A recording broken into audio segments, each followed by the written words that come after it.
Due to the COVID-19 situation, the Borough of Fairhaven Municipal Building is closed to the public.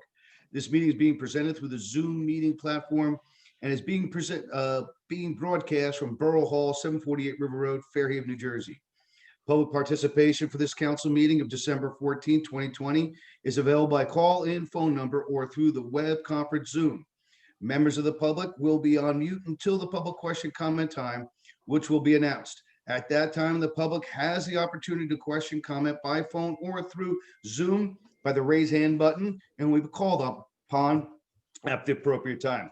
Notice this meeting was included in scheduled meetings, which was amended by Resolution 2020-99 and sent to the Asbury Park Press and Two River Times, the Hub and Star Ledger on January 9, 2020, posted on the Borough website, the bulletin board, the municipal building, and has remained continuously posted as required under the statute. With adequate notice having been given, the Borough Clerk is directed to include this statement in the minutes of the meeting. Thank you. And a moment of silence, please. I kind of jumped through that. I apologize. And we'd like a moment of meditation, and keep in mind the father of our of Chief Joseph McGovern, Joe, the Lang family, and the Standish family, longstanding members of the Fairhaven Fire Company.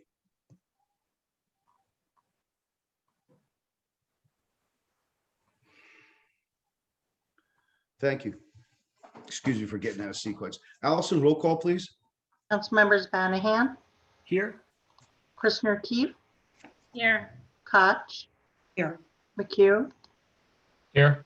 Rodriguez, Here. Sorensen. Here. Thank you. Okay, we have several proclamations to go through, and we have some special guests, I believe. Yes. So good evening, Assemblywoman Serena Damaso. Thank you for joining us this evening. Good evening. I'm actually on call for first aid, so if you hear the tones go out, don't get nervous. I have a couple seconds. I'm the only one in the building right now. Okay. I do want to, that's why I'm in this instead of dressed better. I do want to let you know that Declan had planned to be here, but is stuck in a council meeting Zoom for somebody beach something, some kind of beach town. I forget what he said, but he had planned to be here. So Susan, he extends his good wishes to you and wishes you the best. We do have a joint legislative resolution on behalf of the entire LD13 team. And if you'll indulge me, I'd like to read it to you, Susan, since I can't give it to you in person. So everybody, just bear with me. Okay. Joint legislative resolution. Whereas the State and General Assembly of the State of New Jersey are pleased to salute the Honorable Susan A. Sorensen, a highly esteemed resident of the Garden State, upon her conclusion of an outstanding tenure of the people of Fairhaven Borough. Whereas Susan A. Sorensen has dutifully represented her fellow citizens as a member of the Borough Council since January 1st, 2012, and she has demonstrated exemplary public spirit as Council President since January 1st, 2018. As President of the Foundation of Fairhaven, and through her important contributions as liaison to numerous entities, including the police and fire departments, the Office of Emergency Management, the Board of Education, the Recreation Committee, and the Fairhaven Business Association. And whereas her remarkable service further extends to her efforts in the switch from bulk drop-off to bulk pickup, and her promotion of improved communication with residents through social media, the Borough website, the Mayor's newsletter, and the weekly What's Happening in Fairhaven electronic newsletter. And whereas the distinguished recipient of the 2013 Volunteer of the Year Award, Susan A. Sorensen, has given generously of her time and energy to the Foundation of Fairhaven, the Teen Canteen, the Fairhaven Day Committee, Monmouth Daycare, and Two Rivers Republican Club. And whereas she has been upheld in her life's journey by her beloved husband, Peter, and she takes great pride in her 4 children. And whereas the strength and prosperity of the state of New Jersey, the vitality of its neighborhoods, and the effectiveness of our American society depend in great measure upon dynamic and selfless individuals such as Susan Sorensen. And whereas it is altogether fitting and proper for the New Jersey legislature to acknowledge Susan Sorensen and praise her as an individual of strong character and exceptional determination. Thank you, Susan. As your personally, as your friend, I thank you for all that you've done. We got to know each other well through Sandy. Baptism by fire there for you. And, A little bit. and enjoyed all the events you've invited us to. I remember when Fairhaven Day started at this little thing in the back of some church somewhere or something, a little tiny parking lot. And That was then, Oktoberfest. That was Oktoberfest. oh, is that what it was? That was Yes, a big keep my thing. many events. Yes. So the residents of Fairhaven were lucky to have you, and I'm sure that Ben and the council won't let you go very far. They'll make sure that they bring you in and utilize your many talents. So congratulations to you on a term well served, and best of luck in the future. Thank you Thank you, very much. Serena. Thank you. And tell Declan, thank you too. I will. My pleasure. I'm going to stay on. I'll watch the rest of them, and then Okay. I do enough committee meetings. I'll say goodbye after that. Thank you very much, Serena. Greatly appreciate that. Now, this will be a little bit repetitive, but we also have the same from the borough. Proclamation honoring Councilwoman Susan Sorensen. Whereas Susan Sorensen was sworn to office as a council member on January 1st, 2012, and selfishly served for 9 years, 3 full terms. And whereas Susan was recognized in 2013 as Volunteer of the Year for being a vital part of the community, offering her time and talent with the Teen Canteen, the Foundation of Fairhaven, and Junior League of Monmouth County, continuing that path as a member on the Borough Council. And whereas during her tenure on council, Councilwoman Sorensen has served as council president, president of the Foundation of Fairhaven, liaison for the Recreation Committee, to the Board of Education, Historical Preservation Commission, Fairhaven Fields Natural Area Advisory, and Fairhaven Business Association. She was instrumental in the switch from bulk drop-off to bulk pickup. She spearheaded the Communications Committee for better communication with Fairhaven's residents through social media, to include Borough website, the mayor's newsletter, the Borough's Facebook page, and the creation of Fairhaven's weekly constant contact electronic newsletter, What's Happening in Fairhaven. And whereas the Borough of Fairhaven governing body, borough staff, boards, commissions, volunteers will miss the leadership, logic, and invaluable experience and tireless efforts that Susan Soren has contributed to everything she has been involved with. And whereas very few people realize what a tremendous imposition serving on council is to one's personal life. Now, therefore, be resolved by the Borough Council of the Borough of Fairhaven that it extends its deep appreciation and gratitude to Councilwoman Sorensen for her selfless public service to help make Fairhaven a great place to live, and wish her and her family many years of health and happiness. Susan, thank you very much. And on a personal note, I can say my 35 years of serving on charity boards and my over decade of serving the Borough of Fairhaven in public service, I have yet to see a more energetic, prolific, and productive volunteer through my entire journey. You are truly a remarkable individual, and you should take great pride in all of your accomplishments. Thank you. Well, thank you very much. It's been my pleasure to represent the residents of Fairhaven, and I enjoyed almost every minute of it. One small correction, though, I'm not on Junior League. I don't know where that came from, but I'm not on Junior League. Well, it got there. Monmouth Daycare Center, but not. That's where Monmouth Daycare. You are Center. now. I am. You are I am now. now, apparently, but yeah. No. There we go. But I do have a lot of friends on Junior League. Does that count? I'm Junior League adjacent. Anyway, but There you go. thank you very much. You're welcome. I have a few more to get through here because we have such wonderful things going on. And you'll notice a theme here. It all has to do with young ladies. Proclamation recognizing Charlotte Stant for Compañeros de Comida. Whereas Charlotte Stant, a Fairhaven resident and senior at Rumson Fairhaven Regional High School, created a nonprofit organization, Compañeros de Comida, after getting involved in a community grant program offering Spanish-speaking families financial assistance during the COVID pandemic. And whereas the vision of Compañeros de Comida from the start was to aid families in their transition to food security with equal amenities without discrepancies. They plan on continuing to serve the community even after the COVID state of emergency ceases, with a final goal of softly transitioning families to community service. And whereas besides establishing the nonprofit, Ms. Stant organized a huge group of high school volunteers, conducted fundraisers, and is organizing a holiday toy drive. To date, over 90 families have been served, with over 90,000 meals being delivered. And whereas many have said that Charlotte Stant is a very motivated, devoted, and selfless person for her strength and actions during the pandemic. She was selected out of 7,000 applicants across the country by the Brinoir Paper Towel Company as the Brawny Giant for her work in starting Compañeros de Comida. Now, therefore, be it ordained that I, Mayor Benjamin J. Lucarelli, and the Fairhaven Borough Council congratulate and extend our deep appreciation to Charlotte Stant and Compañeros de Comida for their hard work to help so many who have fallen on hard times. That is absolutely wonderful. Thank you, Charlotte. And we will be delivering this to you in a nice little frame, and you'll be able to keep that. And I actually rode my bike by your house when you were doing some of the work, and I was quite amazed at how many people and how much you had out there. And really, that is absolutely marvelous. You have a brilliant future ahead of you. Keep up the good work. Thank you, Charlotte. Okay.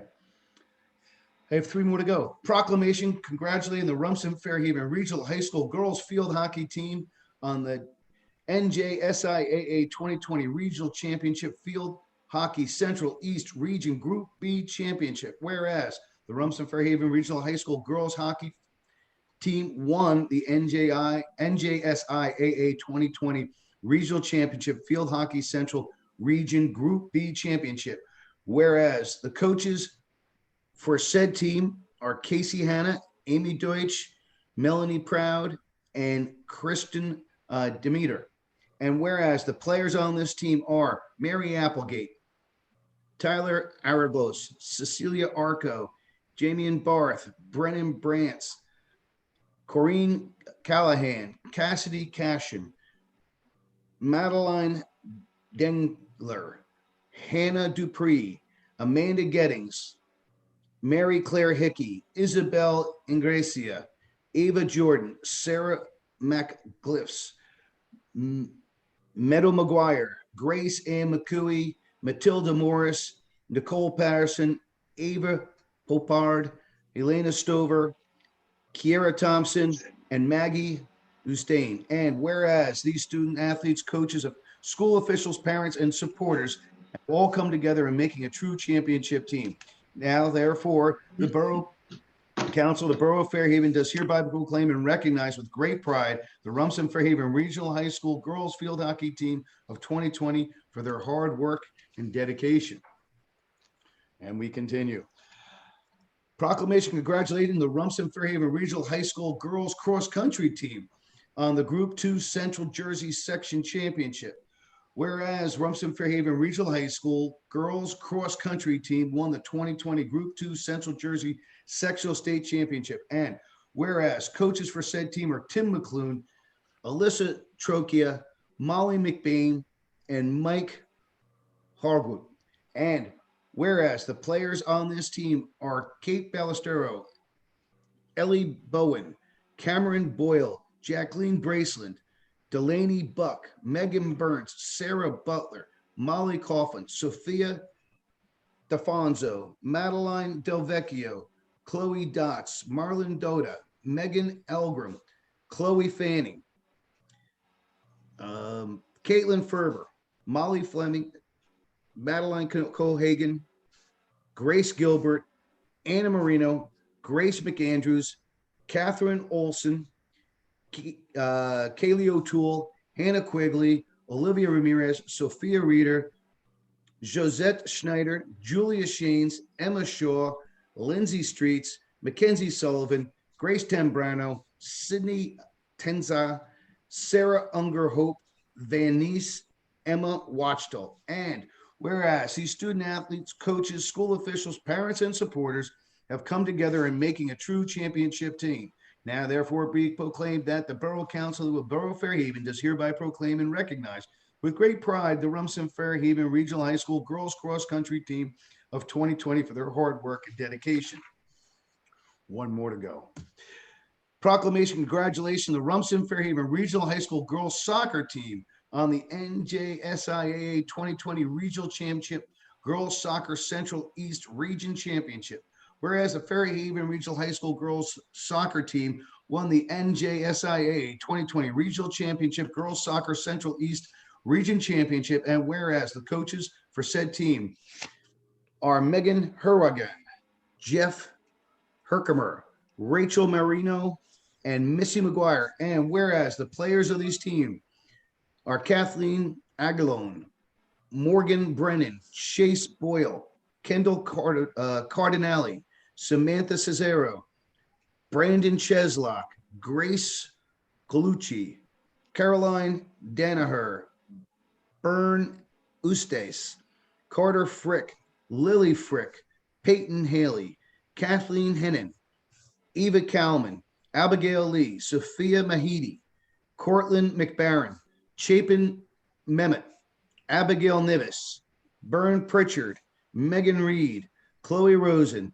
Jane Sipek, Katrina Walls, and Paige West. And whereas these student athletes, coaches, school officials, parents, and supporters have all come together in making a true championship team, now therefore be it proclaimed that the Borough Council of the Borough of Fairhaven does hereby proclaim and recognize with great pride the Rumson Fairhaven Regional High School girls soccer team of 2020 for their hard work and dedication. Ladies, all congratulations. Thank you so much. This is really wonderful stuff. I mean, really, leaders, future leaders, tremendous athletes. What a great time to be alive in Fairhaven. Thank you all. Okay, that's what we have here. We now move on to our workshop agenda. And first up is a non-domestic animal application for chickens at 490 River Road. May I have motion to open discussion? So moved. Second. Okay, wonderful. Does anybody have any questions? Had a chance to review the packet? Mayor, I didn't, maybe it was just my packet. I didn't have anything about the chicken application in my packet, but I did receive the email with the photo. Okay, so you got the email with the photo. We have the standard application, and I believe, and then the list. So I imagine, Megan, it should have been in your packet. yeah. No, I think I received double of something and did not receive a chicken packet. Now, the only thing we don't have here, and we understand that we do have Hazel, Moria, Sunshine, and Rainbow. We have a red and 3 white chickens. It was wonderful. They included the list of 200 the 200-foot list, block 17, lot 15 of 490 River Road, but no evidence that the neighbors were given any notice of this. I see Shelley have Garrett it. is with us. She is, I promoted her panelist, and she did submit to me initialed next to that list, Okay, each person, because she forgot to submit that okay. prior So to. good evening, Shelley. How are you? Hi, good. How are you? Wonderful. I saw the picture of your lovely chicken coop. Now you noticed all your your residents that you have the chicken coop and they understand? Yep. Okay. And are there any residents here to say yay or nay in Oh. support or against? Wait. No, I just got, Sarah just asked if it was too late to join, my neighbor. They're all in. They're all in? Okay, great. I have one hand up, Mayor, from Shervin Von Hover. I don't know if it's related to this application or not. Yeah, that's Okay. him, another neighbor. Let's promote Shervin. Well, let's see. I think he's dropped Okay. off or took his hand down. He took his hand down. Put his hand down. Okay. Oh, no, it's back up again. I'll recognize him.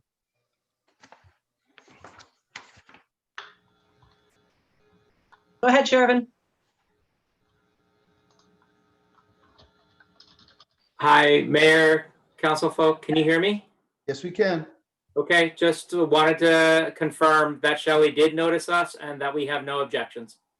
No objections. Okay, terrific. Right. Terrific. All right.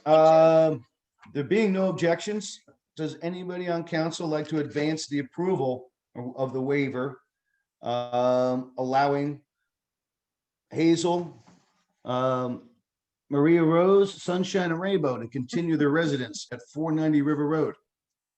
Motion. Just two questions. Yeah. Just, I didn't have the benefit of the information. I'm sure it was inadvertent. So there's 3, you have 3 chickens? 4. 4. Yeah, 4 hens, no Oh. roosters. Right, 4 hens. And Allison, I'm guessing the permit would be for 4 hens as a maximum? Right. Yes, okay. And the coop that was pictured, it looks like it's appended to the shed. No, it's just sitting, it's sitting by the shed so that it blocks any wind. Oh, I see. Okay. And is it mobile? Yeah. Perfect. Okay. I don't have any other questions. Thank you. All right, terrific. So, provided that in the future, we don't have any issues with the residents, may I have an all in Motion. favor? All in favor, motion. Council people, all in favor? Aye. Aye. Any opposed? Seeing none, motion passes. Thank you. Hazel, I will Mabel, send you Mary your Rose, Sunshine, and Rainbow. And There rainbow. we go. Yay. Have a wonderful evening, Garrett family. Thanks, guys. Bye. Okay, terrific. Next up, we have a presentation from DJ Breckenridge, an update on some plans that he has. So DJ, the floor is yours. Yeah, sure. Thank you, Mayor. I will try to be quick here. So the first thing I'll do is I'll just go over some of the different initiatives that we've had over the past several months. I think the last time I spoke to council was right before COVID happened. He gave an update on some different things we were doing in the spring. So obviously, a lot of things have changed since then. We've had to adjust our game plan as far as we went to a lot of virtual, and then we did end up having in-person programming in the summer and the fall. And obviously, there's a lot more guidelines that were put in place by the state and by the county. So we were working closely with the health boards. And I know that I was working closely with Teresa, the governing body, the mayor, to make sure that we were trying to make decisions in the best interest of the town. So I do want to thank Councilwoman Sorensen, who is our recreational liaison, as well as Councilwoman Koch for your support, as well as the rest of the governing body. So I will share my screen real quick, and I will go through. Can you see the screen? Yes. Okay, so it's pretty quick. I'm just going to go through some of the different events that we offered, some different adjustments that we made, and on a majority of these slides here, you'll see there is some feedback from different members of the community, which is obviously our goal to serve them. So I'll move this down. So we did roll out what we called Fairhaven's Daily Challenge. So this was in the height of quarantine, where there was really nothing to do. Folks were begging for some kind of outlet. I know there's a lot of people that are on the call right now, a lot of the residents who took part in some of these. So basically what we did with the daily challenges, the Foundation of Fairhaven was nice enough to sponsor. So we had gift card prizes to all different local businesses in Fairhaven. We ended up with 2 rollouts of this program, totaling 49 days. We had 144 different winners and over 500 different entries through these contests. It was everything from, as you can see in the center here, you have Claire Ryan doing some juggling. You have the Rowan girls over here who took part in one of our bake-offs. Down here below, we asked what folks were excited for once quarantine ended. We had some art contests. We had up here, you have the Bennett family on the right upper hand corner. We just asked them to do some type of, it was a Kentucky Derby inspired event. So that was a running activity. And then we had some talent shows and things like that. And that's what you'll see on the bottom right hand corner. So we got a lot of positive feedback. There's one note here from an Aaron H who just noted how a program like this helped families during quarantine when there wasn't a ton to do, and they look forward to this every day. So the Recreation Committee was really happy and joyful to be able to offer this experience. So definitely want to thank the Foundation of Fairhaven for sponsoring, and the council and Teresa Casperan for approving that program. So something keeping with the COVID theme, yeah, and feel free anyone to if you have questions or if you want to butt in. But we did have Thursday thank yous, which became popular. It was just a one-time thing, and then it became popular, and we were thanking the first responders of all types, and we ended up having theme songs, all those different things, kind of jogging everyone's memory here, bringing us back a few months. And we had some really nice videos that residents sent in. We had folks you can see on the bottom right-hand corner that went out and played music for the fire trucks and the police officers as they came by. People made signs. We had, this is the Gentry here on the left-hand side. people just outside. It's really coming together as a community. And we had a nice quote from Robin down here that just said, "Thank you for making this happen. We're so fortunate to live in this community." And again, all these different programs aren't just, one person or just the recreation committee. It's the whole group. So we just want to extend our thank yous to those folks. And then this is a common theme of 2020, obviously just going virtual, trying to have some type of programming. So typically in the spring, we have our Easter egg hunt. What we did this year, we had the eggs and we just had them in bags here at Borough Hall, and families came by and they grabbed the bags of eggs. They had their own Easter egg hunt in the safety of their own backyards. They sent in those videos of those hunts, and we were able to put together a virtual Easter egg hunt of sorts. So again, a little bit different, but as Patricia notes here on the right-hand side, it's the little things that make the difference, especially with what we were experiencing in the springtime. Another virtual we had was the fishing derby. And if you asked me 5 years ago how we would do a virtual fishing derby, I would say I have no idea. But we brainstormed it, we came together, and you see these pictures here. We had actually, I think, more people than we would normally have in a fishing derby take part in it. We let it last a few different weeks, so people could go out whenever they could, at lunch break during school, after school on weekends, and just catch as many fish as they could, and all the different ponds in Fairhaven. We had people at the natural area, McCarter Pond, and Schwankers as well. And I think a lot of people came up with new hobbies or took interest in new hobbies, and I know we have a lot of young fishers now in town. So this was a nice initiative as well. Virtual Memorial Day ceremony. This was probably the largest virtual undertaking that we had because there were so many different moving parts in it.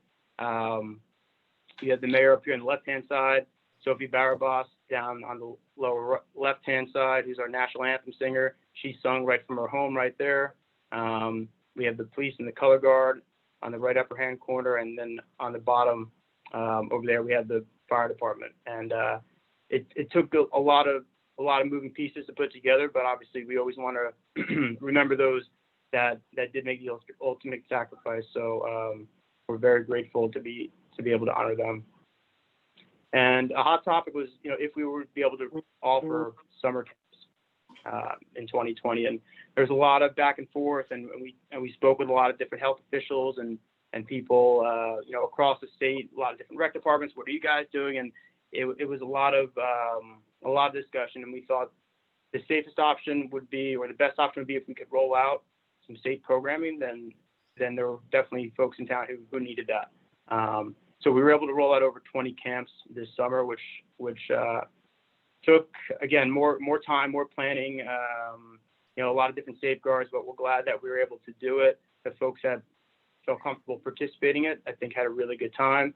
So one note down here, just noting it was a huge help to the working families who just needed some relief, and for the kids, the socialization aspect was really important. So we really wanted to make sure that we could offer that if we were able to do so safely. Same thing in the fall. We rolled out over 15 different camps, tennis camps, soccer, multi-sports.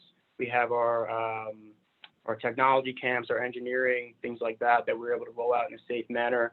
So we did have those going as well. And we actually saw some of our highest camp numbers in recent years, just because there's so many other things that children can't do right now.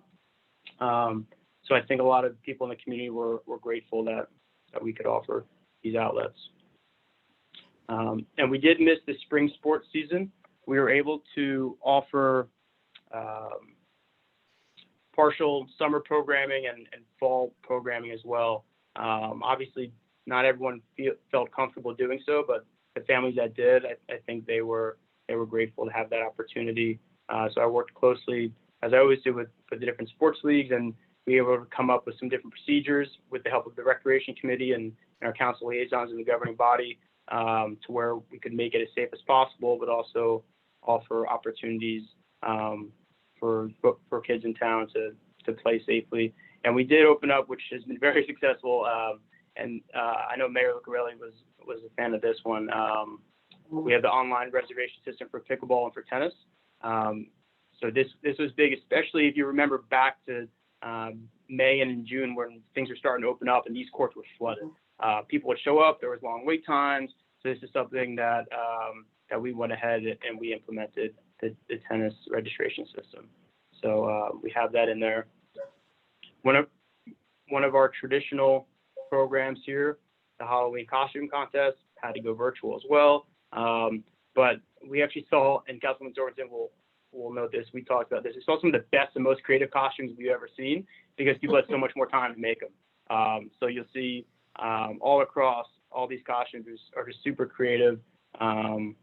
From the top with the hot dogs family all the way down, we've got the dog delivery man on the right-hand side.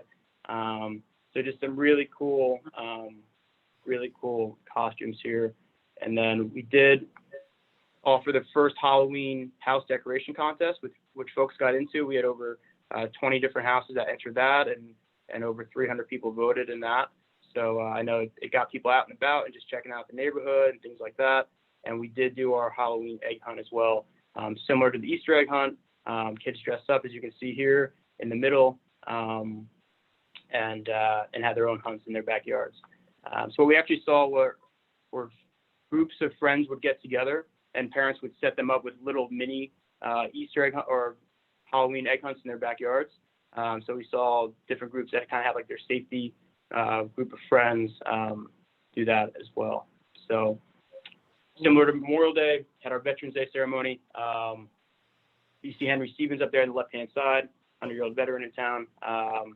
He took part in the ceremony, and we really wanted to take advantage of the fact that we are virtual, so we can add in new people to the ceremony. So you see Joe Prada on the right-hand side.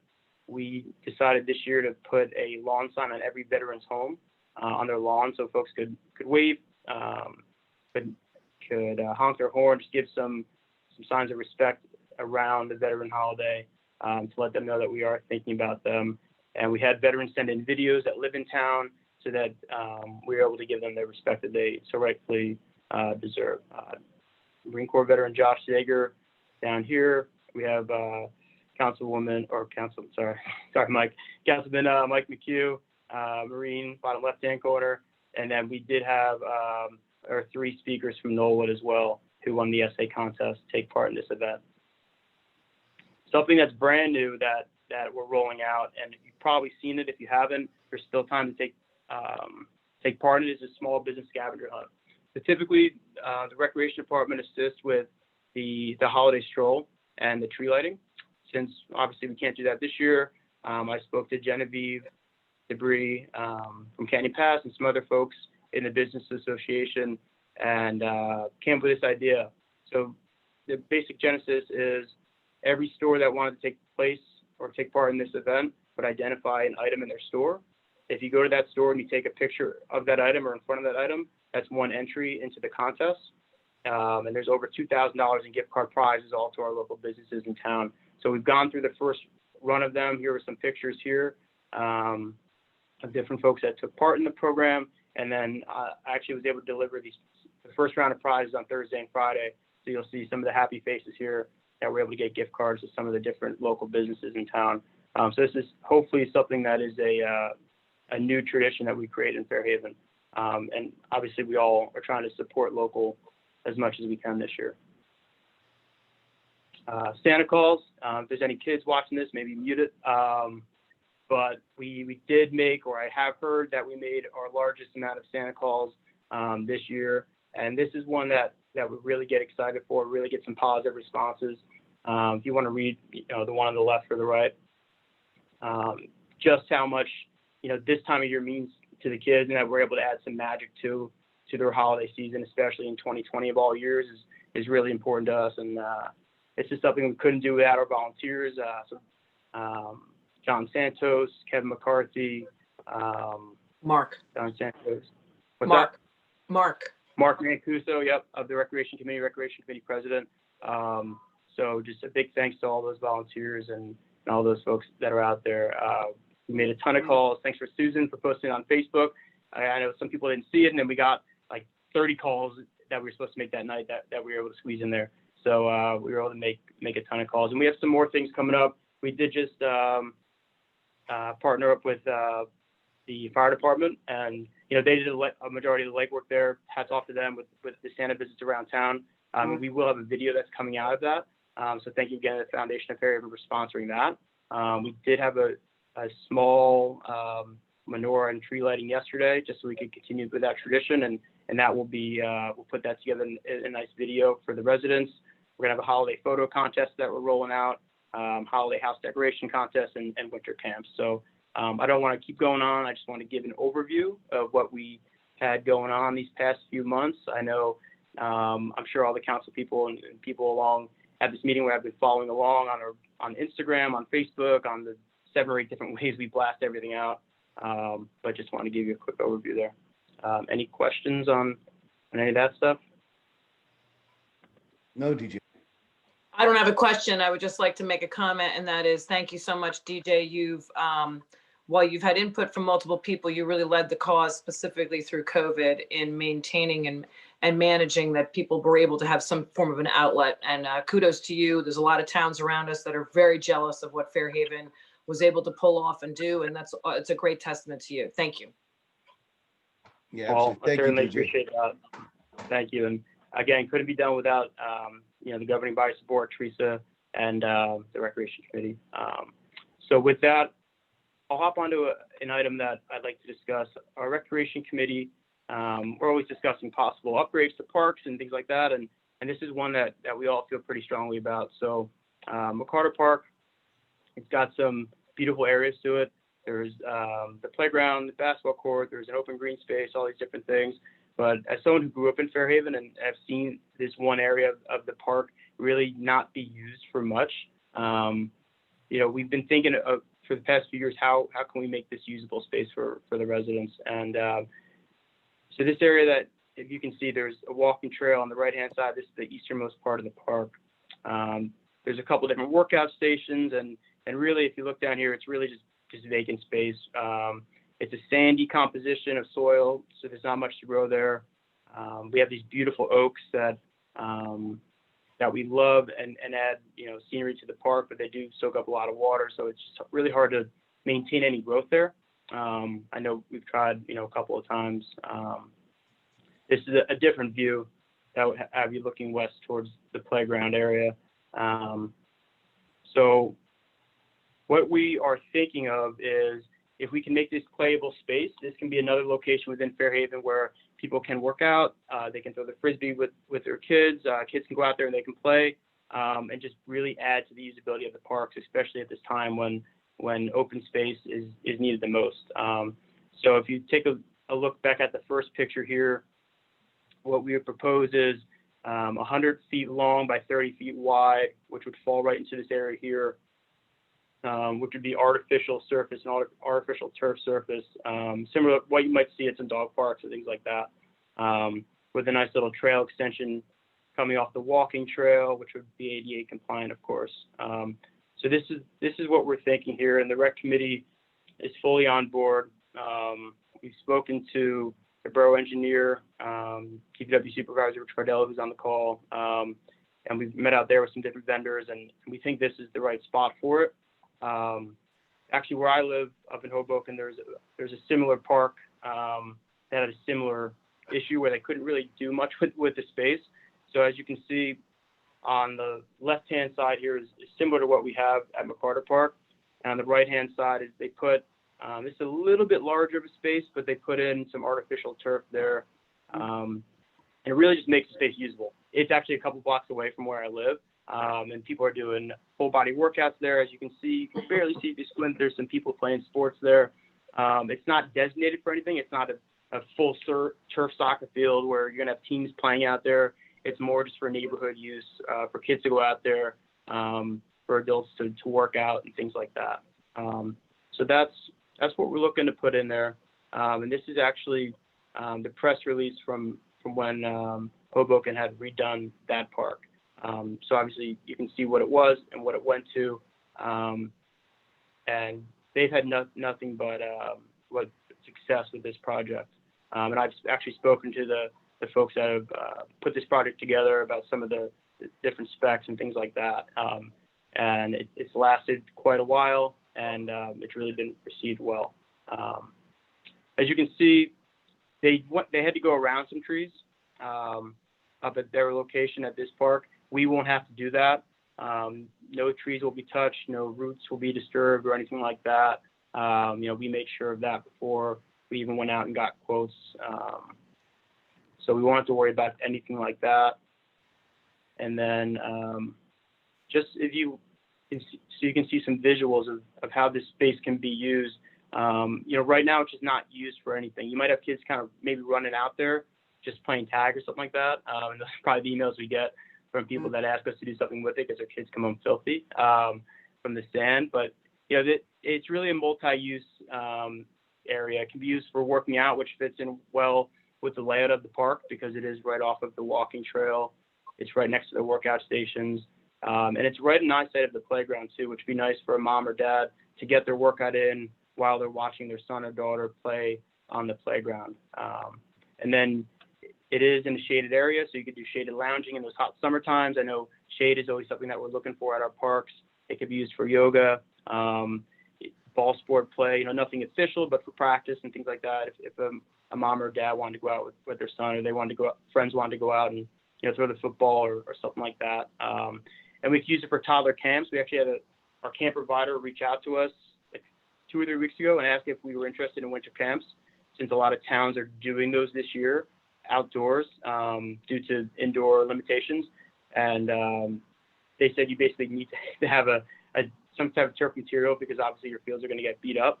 So I was like, this is actually perfect for the project that we're looking to roll out. And it can be used for senior fitness classes as our outdoor location.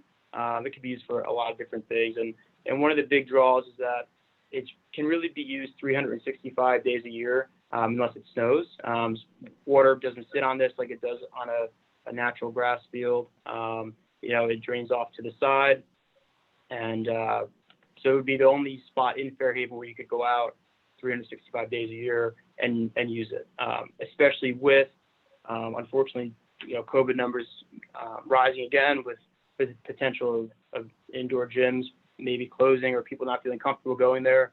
We think that this is the best time for us to roll this out and to offer to our residents where people are looking for wellness physically and mentally. Obviously, we know where those numbers are as far as mental health and things like that. And I think if we can offer an outlet at a strategic location which would serve the community well, I think this is a good time to do it. So the Recreation Committee has approved this, and we would like council input, governing body input here to potentially use capital funds for this, which we'd like to be discussed in January. Councilwoman Sorensen or Betsy Koch or Councilwoman Koch, if you'd like to weigh in as a recreation liaison, feel free, or anyone else who would like to hop in. So this is Susan. The Recreation Committee is unanimous on this project. We think it's a great use of funds. There are funds available, so it wouldn't have to dip into the budget. And DJ's done a great job of getting some competitive bids. And it turns out that people from Hoboken gave the best bid, and that's what they do. And kudos to him. I think this is a great use of that space that is never used or is underused and underdeveloped. It's just the grass doesn't grow there. So kudos to your ingenuity and looking at ways to continue to improve as well as maintaining a tight budget. So good job.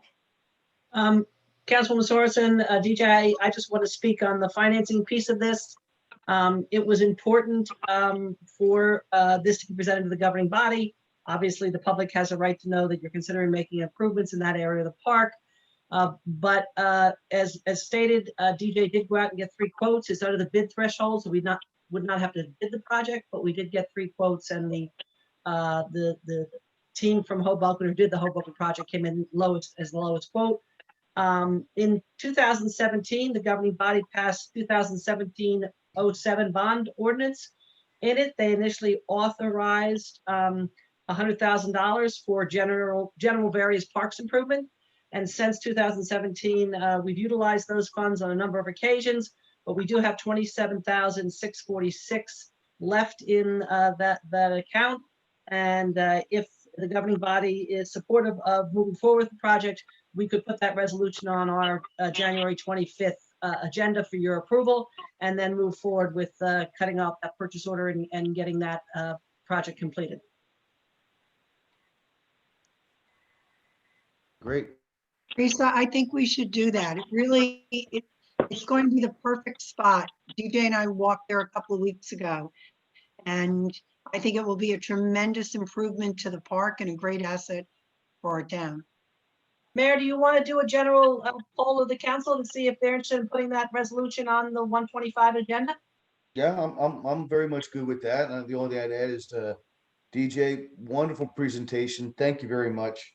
Your response to the corona, pandemic has exceeded all expectations. You've really done a wonderful, wonderful job for the Borough of Fairhaven this year. And I personally, I wanted to thank you.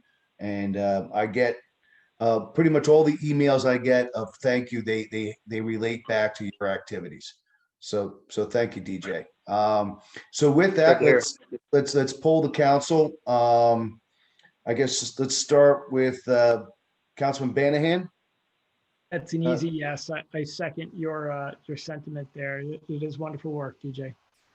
Great. Councilperson Christopher Keefe. Thank you, Mayor. DJ, thanks for that great comprehensive presentation. As always, your hard work is appreciated, especially in this strange year where we need to all be very creative. I have a couple questions on this proposed initiative. The bids that you received, what were the ballpark bids for this project? So the lowest quote was $21,500. Okay, and are you aware of any type of maintenance or useful life of this type of project? Yeah, so actually I spoke to a couple different turf manufacturers, and there's all types of different turf. What you might see at RFH is going to be a lot different than what you might see at a dog park versus what someone might have in their backyard.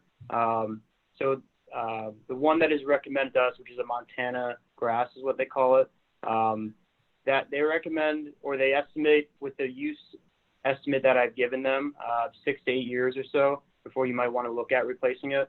And that's with knowing that the school is there, that they'll have use from recess and things like that.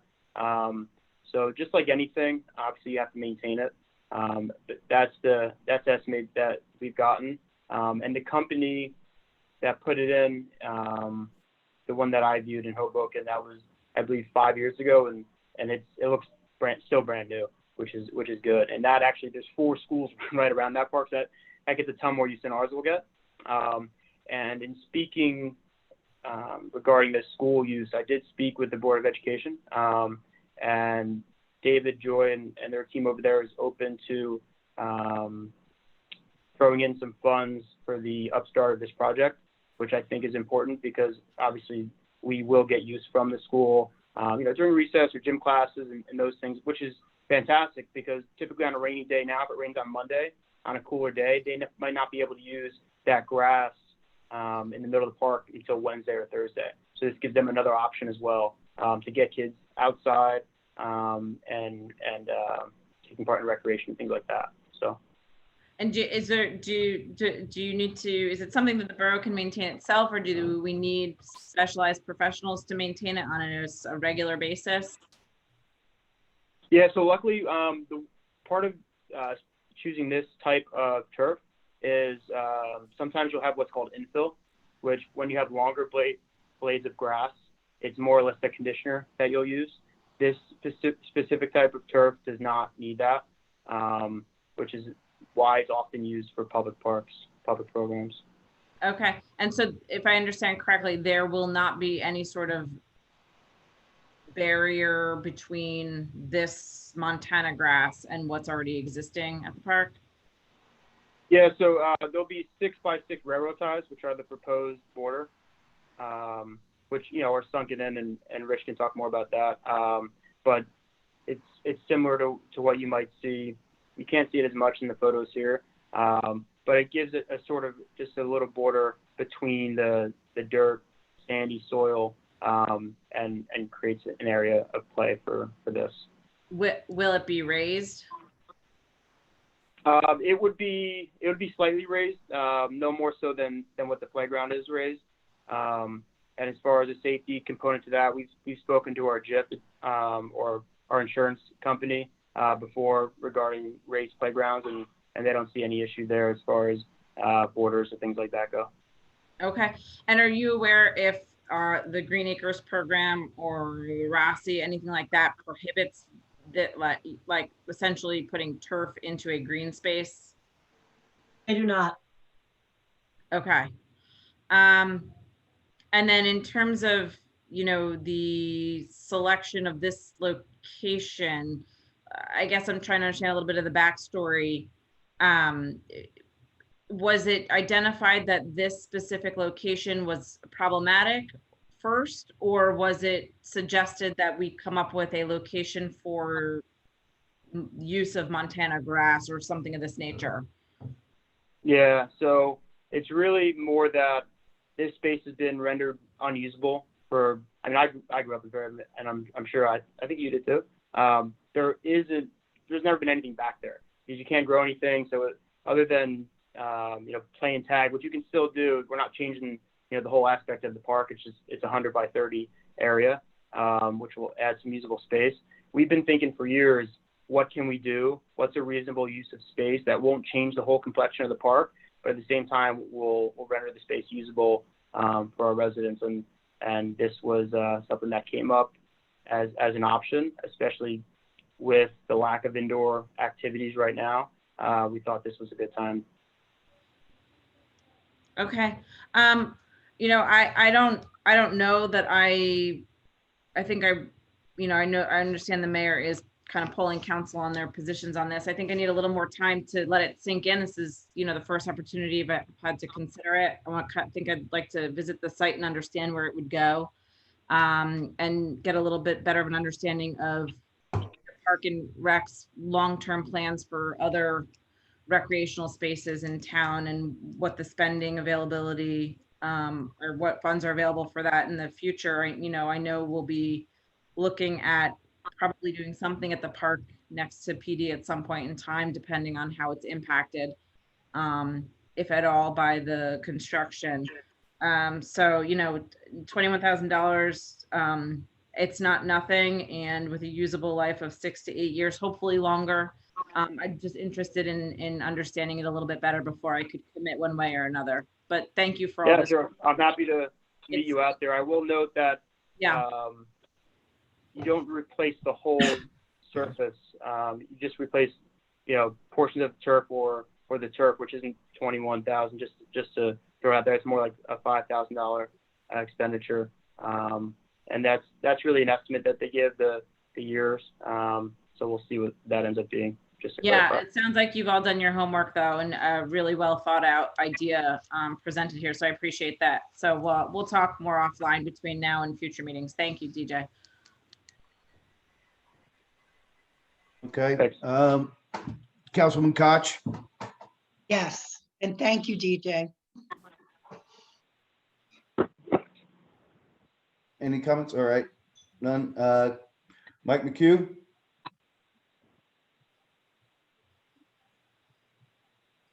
Sure. Thanks, Mayor. Thanks, DJ. Interesting proposal for sure. Meg, you kind of took some of my questions. It was just to clarify, 6 to 7 year useful life estimated, right? They gave around 6 to 8 years or so. Again, it's really tough to give an exact estimate on this because you don't know exactly how much it's going to be used. But that's an estimate that they give the installer. And because the blades of grass are shorter, essentially there's no annual maintenance? Yeah, it's typically you'll have two types. You'll have one that requires infiller, one that does not, and this one does not. So the infiller, is that like the rubbery kind of stuff at the RFH field, DJ? So that's a little bit different. That's a different, I guess, breed of grass for lack of a better term. But it's not, infill is not really the beads. It's more of a a maintenance mechanism, almost like a cleaner, if that makes sense. Yeah, I remember hearing there's some things with like bacteria buildup on some of these. So what is the below surface? Is it like a padding, some sort of? Yeah, so what you do is you put down a DGA, a dense graded aggregate, after you level off the surface. And then on top of the DGA, you'll have a layer of light stone dust, similar to what you have on the trail. And then you'll have the turf carpet, adhesive, and that's really it. And then you'll have the 6x6 as the border. Okay. Yeah, DJ, kind of echoing what Meg was saying, starting off, total congratulations on being innovative in this times. And I know my own kids personally enjoyed some of those activities. You've been doing an awesome job. This is an interesting job. I think I need to sit on a little bit. I actually like to come around and check it out if you show it to Councilwoman Keefe where this would be. Teresa, what did you say are available funds left for parks are? From ordinance 2017-07, we have, I think it was 27,163 left in that ordinance that would be available for capital improvements to parks. And then, of course, the governing body always has the option of, if, for future capital improvements, if they wanted to use budgeted capital, annual budgeted capital. We did improve the majority of the money from that original ordinance went to upgrades to community center fields. I can send the governing body a department detail to show what was spent out of that ordinance to date, so you'll have it in front of you before you make a decision in January. Yeah, by January should be. Yeah, my only apprehension is the parks over at the community center. It looks like we've lost some use over there, and replacing some of the old equipment, and then pending design if how much we're gonna need to replace over there.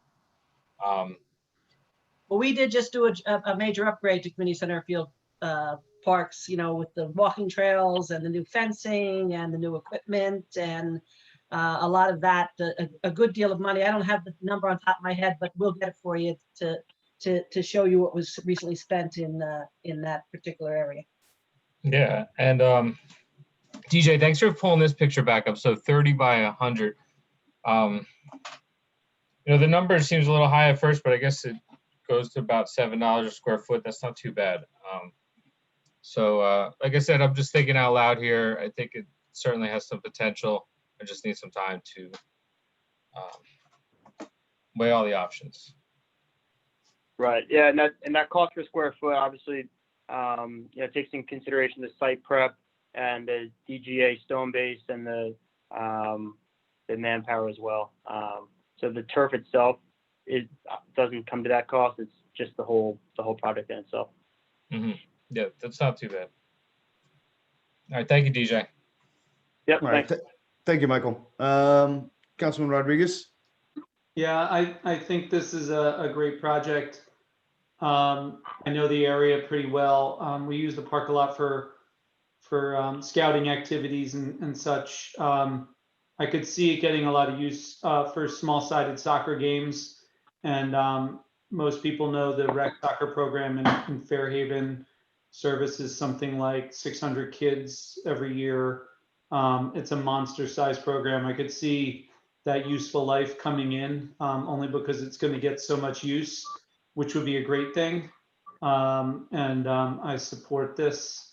I heard all the questions and heard lots of really good answers, and just want to commend not only DJ but the rec committee for having the foresight and likely looking at lots of different projects around to spend time and money on. And this looks like it's going to be a great addition. I could even see myself getting out there and using it a bit. So I think the community will get a lot of use out of it.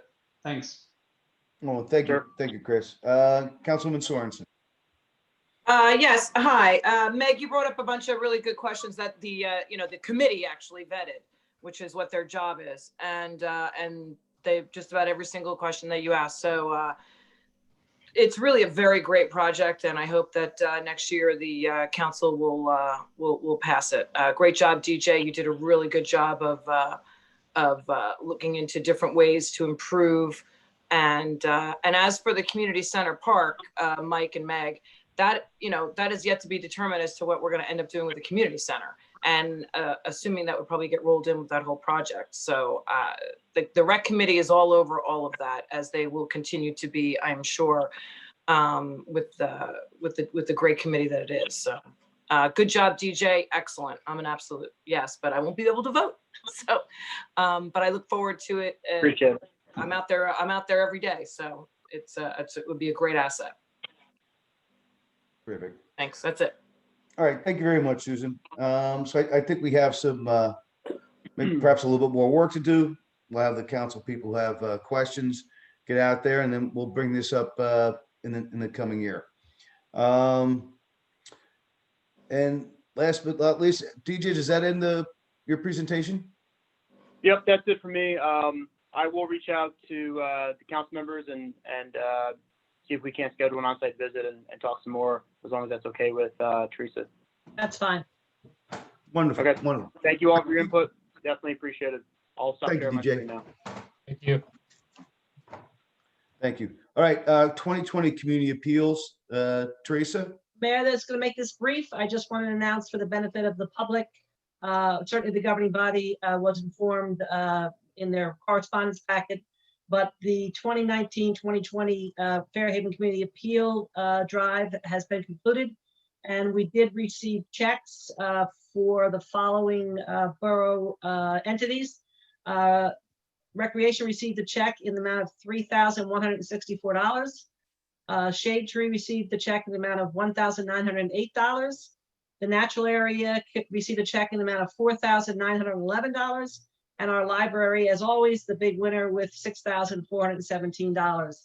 These funds, the library, of course, handles their own funding through the library board, but the balance of them are put into trust funds for the various entities. And with those entities' approval, they've used them for various projects over the years, and will use the funds in the future for, I'm sure, worthwhile projects. And we want to very much thank the Community Appeals Committee, as well as the residents who generously donated to the Community Appeals Fund in 2019-2020. All right. Thank you, Teresa. Public comments on agenda items. May I have a motion open? So moved. Okay. We are now open. Please use the raise hand button. Clearly identify yourself for the record with your name and address, and please keep your comments to 3 minutes. Okay, I've got Chris Hempstead up first. Go ahead, Chris. Okay, is the audio working? Yes, Yeah. sir. Just a real quick and complimentary, just again, echo everyone's positive comments on DJ. We really enjoy having him part of our kids, lives and recreation. He's been fantastic. So whatever we can do to just keep empowering DJ to keep doing his job, that'd be great. And I just wanted to say thank you to Susan Sorensen as a friend, as a fellow citizen, fellow volunteer in Fairhaven. I've always just been in awe of her awareness and existence and all things Fairhaven. With it from, and Liz, who's trying. I heard you, Liz. Thanks. So we are, we're been blessed to have you, on the council and all the various committees that you've been a part of. So thank you, Susan. Thank you. My pleasure. Thank you. All right. Let's see. Who's We up have RB. I'm assuming that's Ruth Blazer. Go Yep. ahead, Ruth. Congratulations, DJ. I didn't realize you'd moved out of town. Anyhow, I have a few comments. Number one, I don't think we should do anything on the bond issue or the bond ordinance until we have more definite details The other thing being the administrator's contract, I think is too long. It should perhaps even be an annual renewal rather than 4 years. And other than that, McCarter Park looks good. Thank you. All right, thank you. Anybody else? I do not see any other hands, Mayor. Motion to close then, please. Motion. Second, Second. Thank you. Approval of minutes, November 23rd, 2020, regular meeting, and November 23rd, 2020, executive session. May I have a motion to offer? So moved. second, Roll call, please. Council members Banahan, Yes. Christner Keefe, Yes. Koch, yes, McHugh, Yes. Rodriguez, Yes. Sorensen. Yes. Old business, hearing adoption of ordinances 2020-14, amend the LoSAP ordinance to reduce volunteer hours requirement just for 2020. May motion to open discussion. Motion. Motion. second, Okay, Second. have a second. All right. I believe I saw, this is time for public comment on the One hand LoSAP. up. There's I one see hand one. up, Mayor. It's the telephone number, 2494. Yes. McNeil. Or Okay. O'Neill, sorry. Elizabeth. Go ahead, Liz, you can unmute yourself.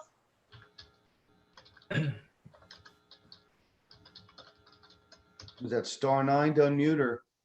Yes. Yes.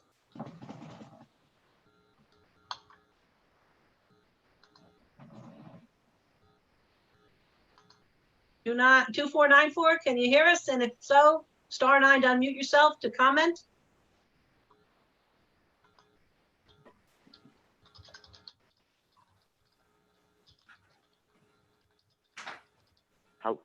There she is. Hello, I'm sorry. Quite all right. Okay. Can you hear me? Good. Yes, we can. Yes, good evening. How are you? Wonderful. 2 points this evening. First being that I wanted to inform the council that we have 2 active petitions going for the parking lot and the rec center at Community Fields. I would like to ask, what type of park is Community Fields considered? Is it Green Acres, or is it owned by Fairhaven, or how does that work? Mayor, this is the public hearing on the ordinance. That question would have to stay for general voice of the public. Yeah. Okay, I'm sorry. It's okay. I'll unmute. Thank you. Thank you. All right. All right. Anybody who wishes to be heard on LoSAP? Seeing none, motion to close. So moved. And Mayor, I just want to comment, as was required by the ordinance, we did get the approval of the Director of Local Government Services through Sal's office for this ordinance. And it also does include the ability to appoint a vendor on an annual basis as part of the ordinance also. Terrific. All right. Thank you. All right. So I have a motion to close. Do I have a second? Second. second, Okay. Motion to offer. So moved. second, Roll call, please. Council members Banahan, Yes. Christner Keefe, Yes. Koch, yes, McHugh, Yes. Rodriguez, Yes. Sorensen. Yes. Okay, wonderful. We have a new ordinance. All right, next up is 2020-15, bond and ordinance for borough facilities. Motion to open public comment. So moved. Second. Okay, we're now in a public comment on 2020-15, the bond ordinance for borough facilities. Does anybody wish to be heard? Okay, I've got TC. I'm going to go ahead and allow TC to talk. Go ahead, TC. Good evening. Can you hear Good me? evening. Yes, we can. Yes, hi. I was wondering if, when I think about this bond ordinance, I'd like to know if anyone could give me the number, what the total cost of amortizing $8 million over 20 years would be to the taxpayer. I'll take that, Mayor. As we discussed when we talked about bond authorizations before, particularly when they came down to facilities, because they, it's a high number. basically what we look at when we run those analysis are how it impacts debt service year over year. And basically and fundamentally, the goal was to keep debt service, flat year over year as best we can. And so we don't spike that so it impacts the tax rate.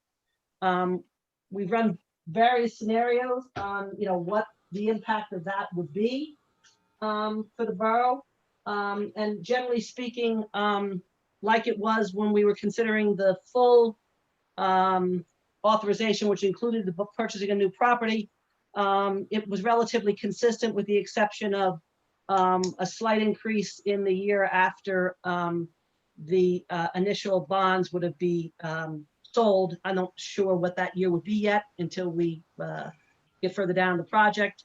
And I wouldn't have a debt schedule until we went ahead and actually authorized the debt and received bids on the bonds.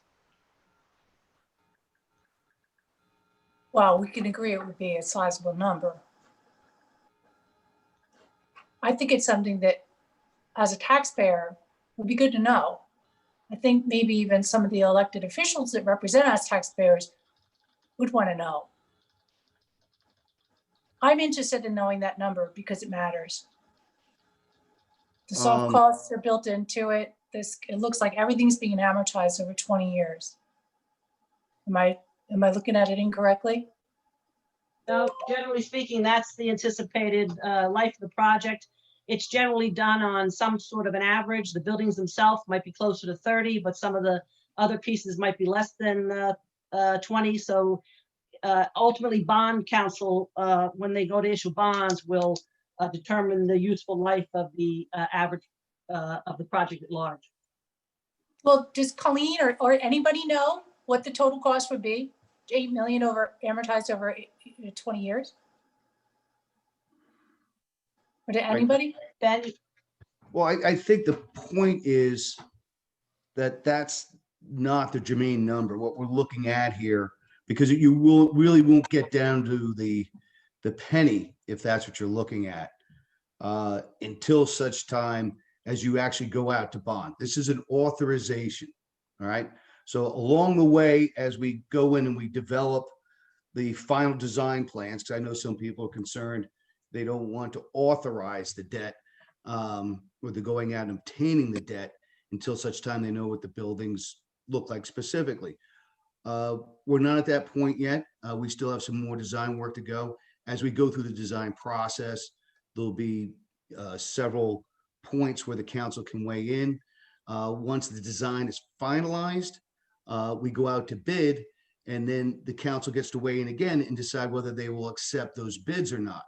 So this is simply a function that allows the process to construct these facilities to proceed. Okay, this isn't okay. Tomorrow we're going to have, $8 million of debt or $13 million of debt. What we're doing is we're authorizing the council to go out and bond this amount of money to replace facilities, which I think the entire community agrees needs to be replaced. We've been working on this for 5 years with the goal of not having the tax rate increase as we go to make a substantial capital improvement to the borough.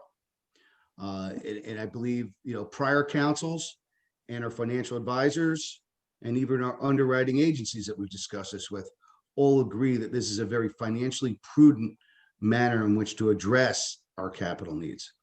So I do appreciate the question, but I think it's not really pertinent at this point. What we can say is from the last 2 iterations of doing this, the Sunoco site in 623, debt at this level really does not impact the tax rate. It may be a few dollars one year and then a few negative dollars the next year, because as Teresa explained, the 20 years that you see is an average. Some things will be average, bonded over a shorter period of time. The buildings and structures themselves will be 30 years or so. So that's what we're looking at. Does that answer your question? Well, it's useful information, but no, it doesn't answer the question. I mean, I certainly appreciate what you're saying, and I understand this sort of the function of a bond ordinance and the need for improvements. I guess, you know, I'll just say this, as a member of the community, I personally, my family, we would really, really like to see you decouple the police station from the rest of the facilities initiative and address the police station. I personally would like to just make a plea, really, for you to advance the police station, clarify the numbers and the planning, and advance that work as I believe most people in Fairhaven think should happen Mhm. in haste. Mayor, And my question about the map was really to emphasize that you're not, when you bond, it's a commitment to encumber tax dollars, and you will be obligating us, the residents, including yourselves, to paying off that debt. So as is our responsibility for the things that are essential for the community. Those are numbers we're entitled to. And I would just respectfully ask that maybe at the next meeting, maybe we could get that information So- at the appropriate time, whenever that is. Just for the benefit of the mayor, the mayor and council, and certainly the public, you know, I do have some initial, projections on debt. Right now, our existing debt of what's been priorly authorized averages around $460,000 a year for the, through 2041. And this additional debt from this bond ordinance would bring on an average of around a little over $700,000 a year, which from now, depending on when they actually issue the notes, whether, or the debt, which obviously I don't think will be much before 2023, if I was guessing, it keeps our debt service consistent for existing debt and new debt at around $1.1 million a year, which is the goal all along, is to keep that number consistent.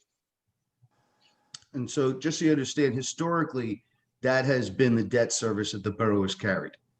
So, rather than focusing on numbers that we won't get to until we get to the end, Tracy, I think what we've been focusing on is replacing, facilities that are 50+ years old, that are in dire need, not only replacement, but also to be reconfigured to meet our current programs and needs without really hitting the tax rate.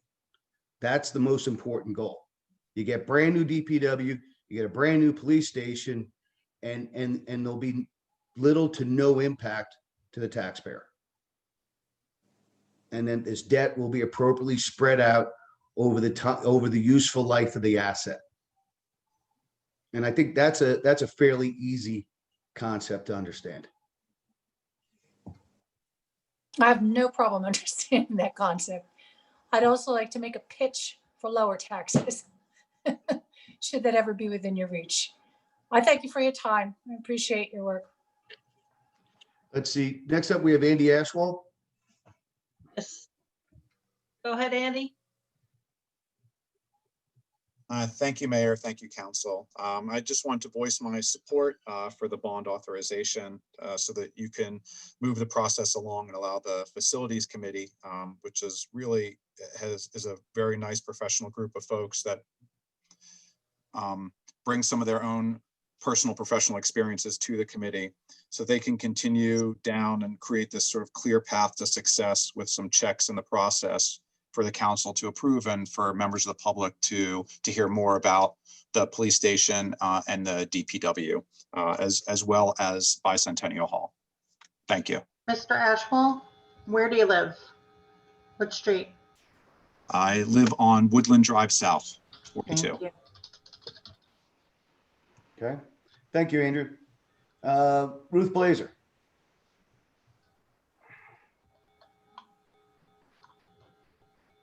Go ahead, As I Ruth. said before, I don't think we should spend or authorize any more money until we get all our pencils out and sharpen them, Because if we can retire the debt that we've got, which is what, a few years down the road, and you've been working on this for 5 years, it can wait a little longer, although I do know the severity of the problem at the police department.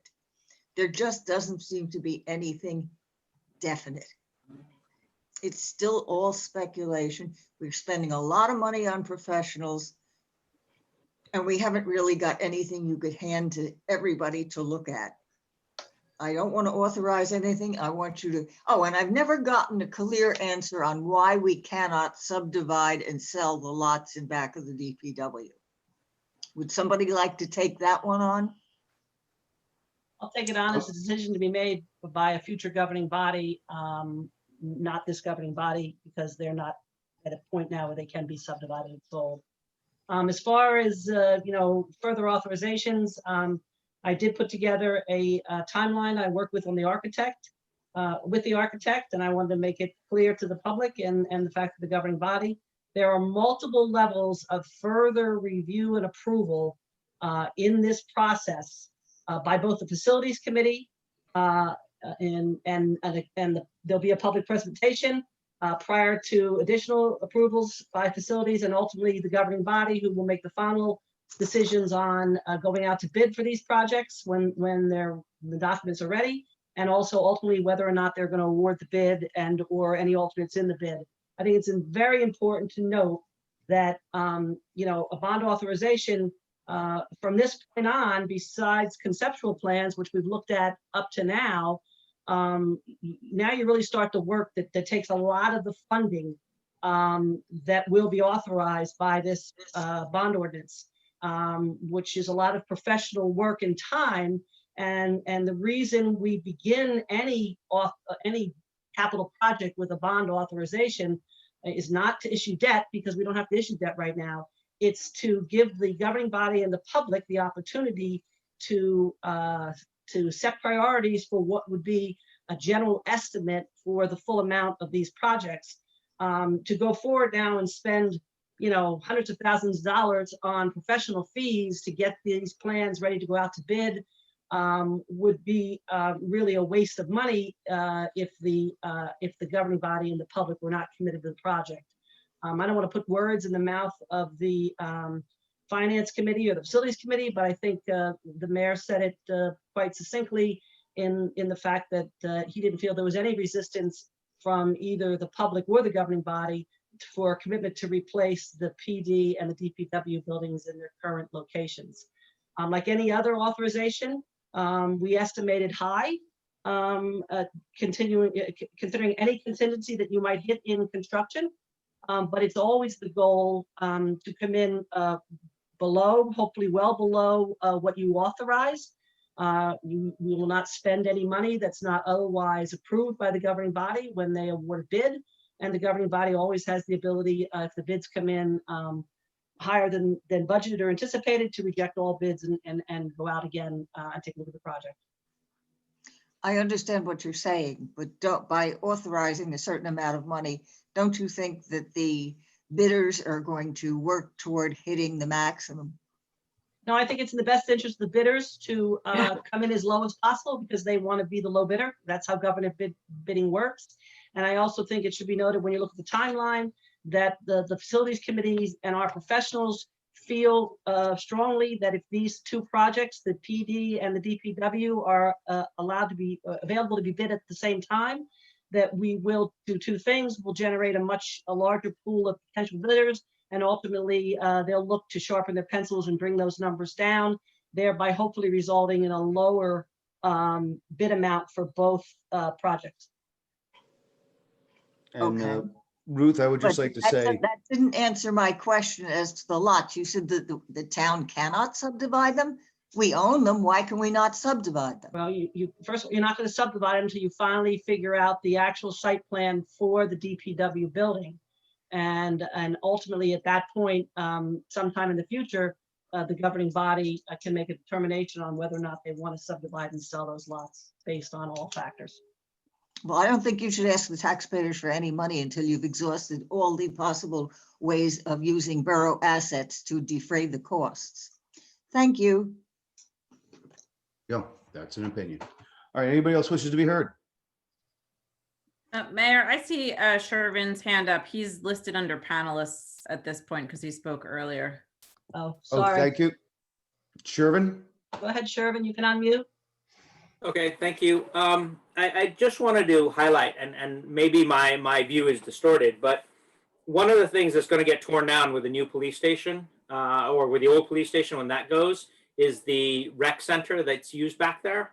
And maybe because I interact with the Cubs and I interact with rec soccer, that's a very useful space. And to lose that and not have anything to replace it, I think is really problematic. And it seems to me that we have an influx of very young families and kids who are maybe not yet involved in things like soccer, like other indoor sports, like Cub Scouts quite yet, but I think it feels like there's a wave coming. Has anybody actually done any sort of demographic analysis to kind of figure out what the average age of the kids of the family and the kids of the families in town, et cetera, are, and what our future needs for spaces like that recreational space would be? I don't know, Councilman Rodriguez take this, but to your point, Shervin, we are looking at creating a recreation space at community center fields. In the interim, we're looking at as part of this bond ordinance is to invest some money in Bicentennial Hall, so that can be used as the meeting space portion of what occurs inside the community center. And then we are in discussions with the school district to take on the active recreation portion while we examine whether we put a new facility at community center fields, expand the facility at Fairhaven Fields, if that is possible, and explore these other opportunities. So we understand that the need is there. From looking at the Board of Education data, I think the Facilities Committee's got a pretty decent idea of what the demographic need is. And so what we are proceeding with that in mind. But the idea, the bond, excuse me? When you're finished, sir. Yes, go ahead, Chris. Shervin, we haven't done any demographics yet, but what we're trying to do is utilize a lot of the space that we have already. And as the mayor is saying, either we do something at 3rd Street, small or large, or we, sorry guys. Sorry about that. We either do something at the 3rd Street ball fields, or we do something in Fairhaven Fields. But the idea is that Bicentennial Hall will replace the draft for soccer, or leadership meetings for Cub Scouts or other scouting organizations. We can still use that Bicentennial Hall. We want to bring that more into the fold and not just have a trophy piece, but rather bring it into the meeting flow of the community by making it more, bringing the ADA ramp and toilets up to code, and then providing a bit of parking over there as well, which is actually anticipated in this ordinance for this bond for usage going forward. And the notion of building those buildings is secondary to the police department,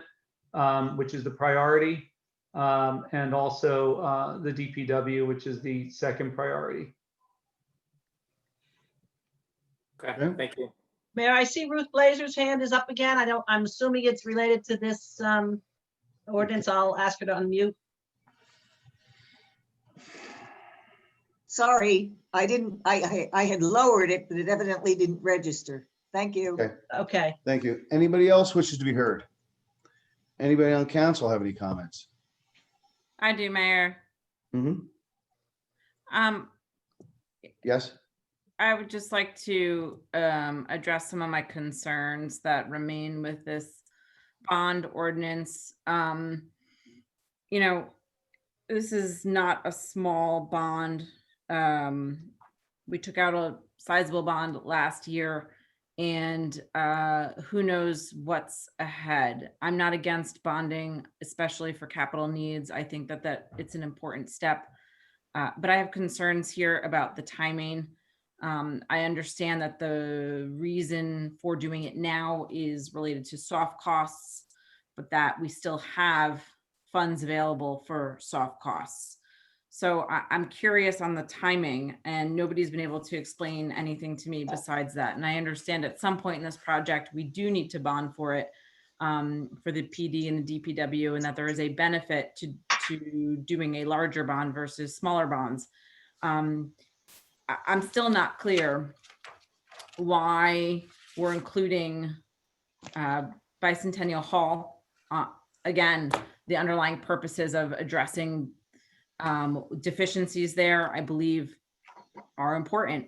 Whether now is the time, I'm not sure. And my concern is it serves as a distraction and maybe even a front run to PD and DPW if it's going to replace, at least partially, the purpose that the community center currently serves. So I have some concerns Can I about make that. one I'd like comment on that? Bicentennial Hall, I was thinking about it over the weekend. It feels like, we can't really compare replacing an ADA ramp and the bathrooms and some parking spots with what's going on at DPW and the police department. I had an analogy in my head, and it's probably a terrible one, but it's like comparing a full kitchen renovation with, replacing a faucet or replacing a sink, which is really what I think about over at Bicentennial Hall. I do think that the historic committee needs to be consulted, and will be, not generally necessary for a bond ordinance to allow us to look into making those renovations. But I wouldn't think some of the very small items that need to be done at Bicentennial Hall to bring it up to code and allow us to utilize that as a broader meeting space, while we decommission effectively that room behind the police department. So I just wanted to put a finer point on that, because I know that there's a number of folks that have raised that with me, and just wanted to make that clear. Yeah. Okay, To so can I- follow on with what Chris said, the facilities committee, while we were looking at the plans, and we do have fairly far along police station plans, we realized that once we start construction, the community center would no longer be accessible to the public. Okay, so looking at Bicentennial Hall, the facilities committee recommended that we set some funds aside so that we can address the deficiencies at Bicentennial Hall and move some of the program activities, specifically the meeting activities, to Bicentennial Hall, so we had continuity of service. Okay, So that's why I have there. The other point I'd like to bring up to you is that the Board of Education did a bond authorization for $15 million, and then their bids came in below 12, right? So, and then you don't know what it's going to cost really until you go out to market and see what interest rate your bond offering gets. So, I want people to keep it in mind that we're not saying, okay, we're adding this, 7 and change to the other 5, and now we're at $13 million. That's not what this really is. It authorizes, basically the facilities committee to keep on doing its work, reporting back to the mayor and council, so that the mayor and council can make decisions. Right. So the final decision, this is not the final decision. This is simply a step on the journey. The final decision will be when we A, go out to bid, and B, when we receive the bids, whether we authorize those bids or not. Okay? And I do want to make it clear, Mayor, that this is a bond ordinance authorization, which ultimately authorizes the CFO to issue debt, but the CFO will only issue debt if it's needed. She's not going to issue debt for the entire amount of the authorization if the bids and the cost of the projects come in lower than that. And we certainly don't need to issue debt immediately, because we do have money sitting from the 2019 bond ordinance. Does anybody else want to speak, or can I finish what I was saying? Apologize, Meg. No, yes, That's please okay. continue. Nope. Apologize. No, it's okay. So I just wanted to, I'll go back to what I was stating earlier. My concerns stem from, again, being distracted by an additional project that would front run the primary focuses, which are the PD and DPW. And again, you know, that meeting space is currently usable, and can it be improved? Sure. Many things can be improved throughout the municipality. But first and foremost, we do need to address the PD and the DPW, and the funds proposed to be bonded for Bicentennial Hall to the tune of $400,000. That's a lot of money. And I have some concerns. I think I would have more willingness to get behind this bond ordinance if that piece were removed. And that, again, not to say that I don't support pursuing those projects, but maybe now isn't the time, and maybe not within the scope of this bond. And again, I'm concerned about the timing. I keep hearing that there's other opportunities to approve this work, and I understand the process. But still, this bond ordinance takes 2 hearings and 2/3 of the council's vote for a reason. It is a big deal. We are authorizing our CFO to go out and raise this debt, and I take it very seriously. And even though we will have other opportunities to approve bids and award, you know, and authorize money to be spent, once we pass this ordinance, the CFO can and will, or arguably, because we all are in agreement that the PD and the DPW work needs to be done to the tune of $8 million. So I think we really need to be cautious in how we proceed and what we do want to include and when it needs to happen. Is anybody able to tell me why we're doing this now, aside from soft costs? Because as I understand it, the soft costs are, we have money for that. What? This is part of a parallel process. You do a whole bunch of things like engineering and planning and authorizations and community engagement. Like this isn't a lockstep thing. There's a lot of things going on all at the same time. And we consult professionals, we consult volunteers, we consult experts that are on the finance committee, but also the facilities committee. I would say we're advancing a project that we know has taken many years to get to where it is. Yeah, we can issue this next year. We can do it in 2 years. We can do it 5 years from now.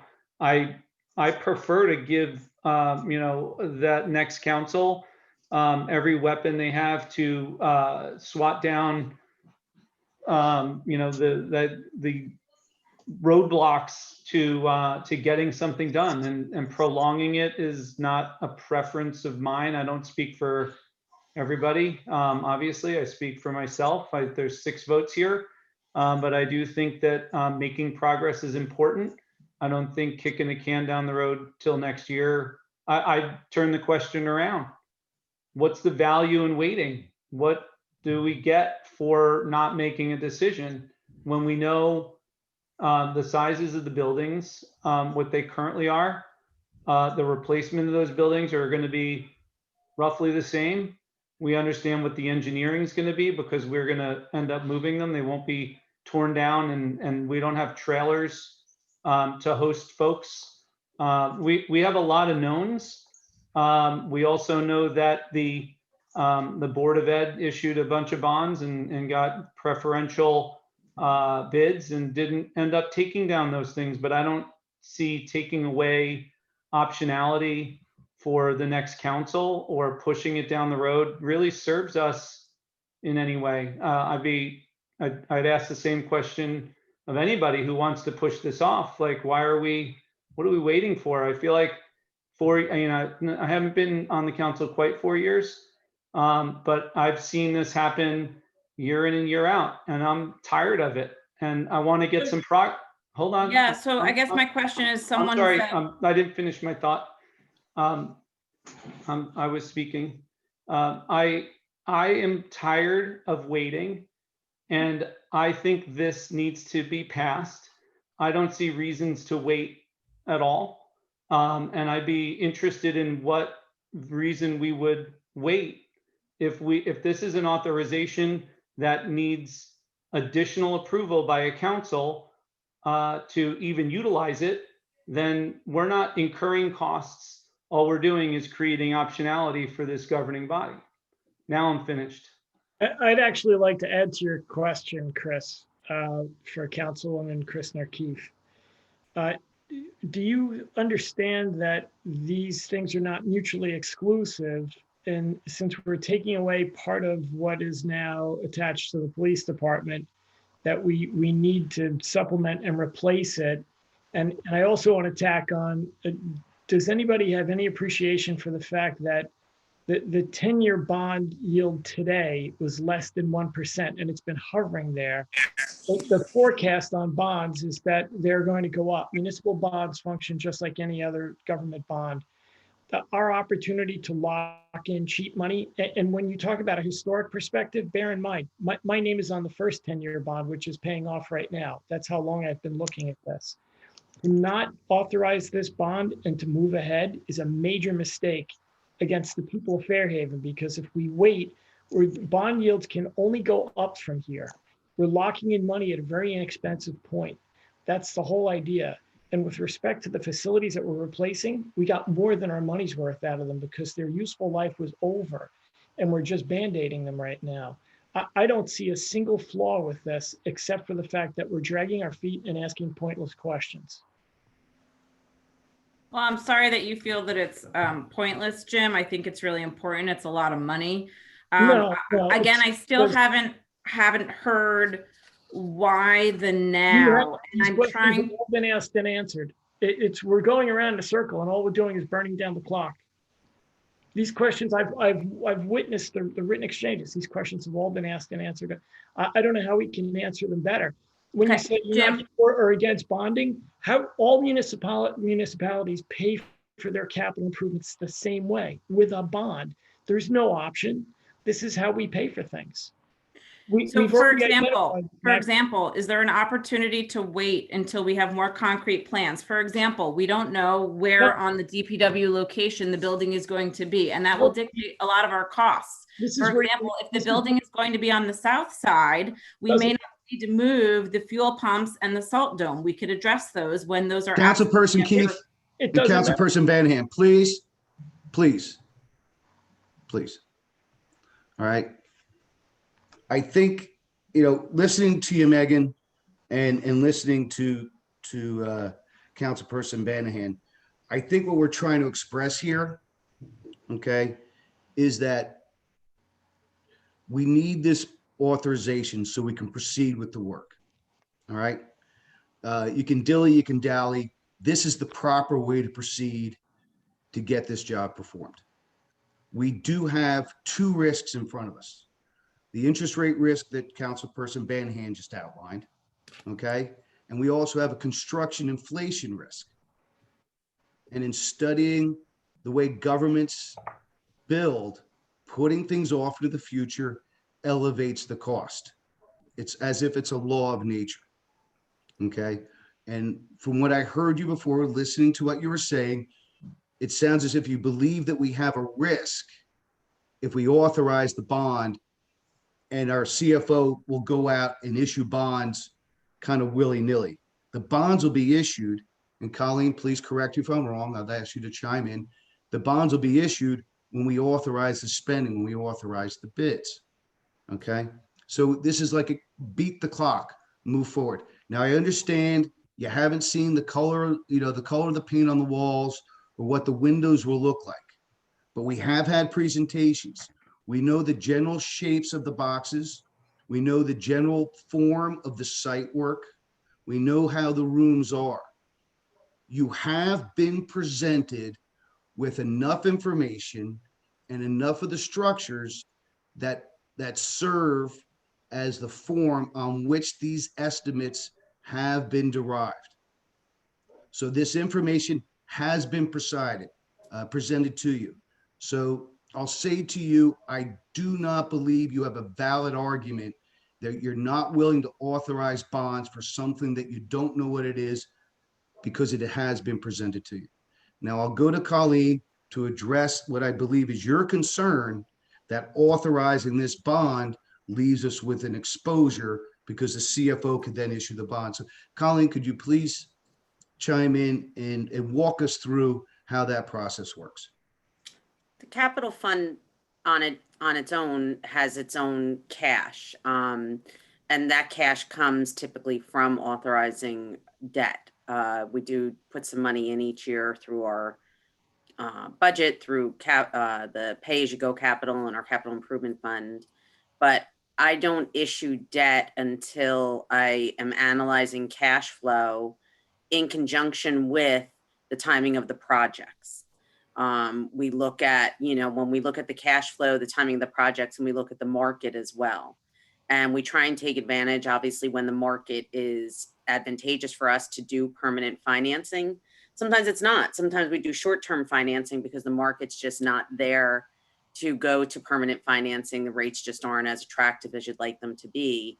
There's a lot of moving pieces to it, but I don't issue debt ahead of its time. Unless there's, again, the in conjunction with the timing of the projects themselves, when we'll actually be spending the cash. And then number two, with the market, how that's going. Sometimes just generally cyclically, there's better times of the year to issue debt than others. And then you have to look at what the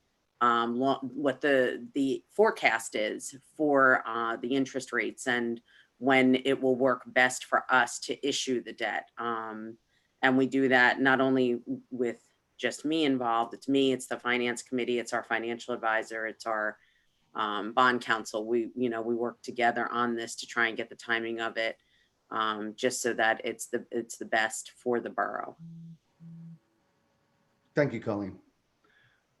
Megan, does that answer your questions as far as I believe the risk that you felt would come with the authorizing of this ordinance? Well, it's not so much, that's a piece of it, but I think the other parts of it include that we may be, authorizing a much larger bond than we need. For example, we don't know yet where the DPW site location is going to be and whether that's going to require moving of the salt dome and the fuel pumps.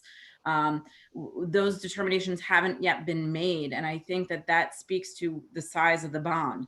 I also have concerns about the way that we've utilized the prior bond ordinance that went out last year, and that money has not been spent and we are paying it down.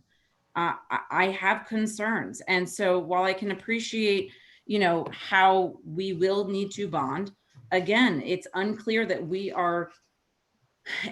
time is ripe yet to do this. What would happen if we did it in January or February? Would we be so far down the pike with these projects that we'd be behind the ball? And I don't know the answer to that because I'm not on the facilities committee, but nobody has presented anything to me in terms of that timeline, aside from the timeline Teresa provided, but that doesn't indicate or give any indicator at the appropriate time for bonding. And I can appreciate the interest rates are low, but if the argument is this bond is just an authorization and Colleen won't put it out, won't raise the debt until it's necessary or until the market is at the right place or all those factors together, then it's not going to happen tomorrow. So I think I've said enough. I think, I understand where, everybody is on this. And again, I just want to emphasize that the underlying purposes I agree with, but I have concerns that we're not prioritizing appropriately.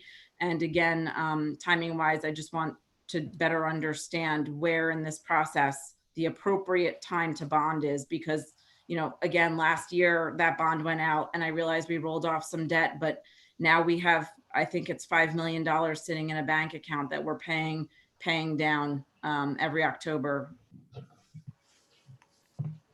All right, any other comments or questions? Betsy, you're on mute. I have a question. I have a couple of questions. In Bicentennial Hall, we've talked about parking. Where would that parking go? It would go on the south side. On property we own or property we On property we own. Yes. Okay, good. Be about 10 parking spaces. Okay, And the critical point being there is that it puts handicap accessible parking spaces in close proximity to the handicap ramp. So it truly makes the facility barrier free, because one of the issues we have right now is we have a barrier free ramp, but we don't have any way for anybody to access it. okay. And at the community center now, there's no limit to the types of activities pretty much that will take place in the community center. Is that correct? Passive, active, recreation, all of that can occur in the community center. Yeah, this is really to create another venue so that the passive portion of what the community center now serves, when we do start construction and we lose that facility, we have an alternative.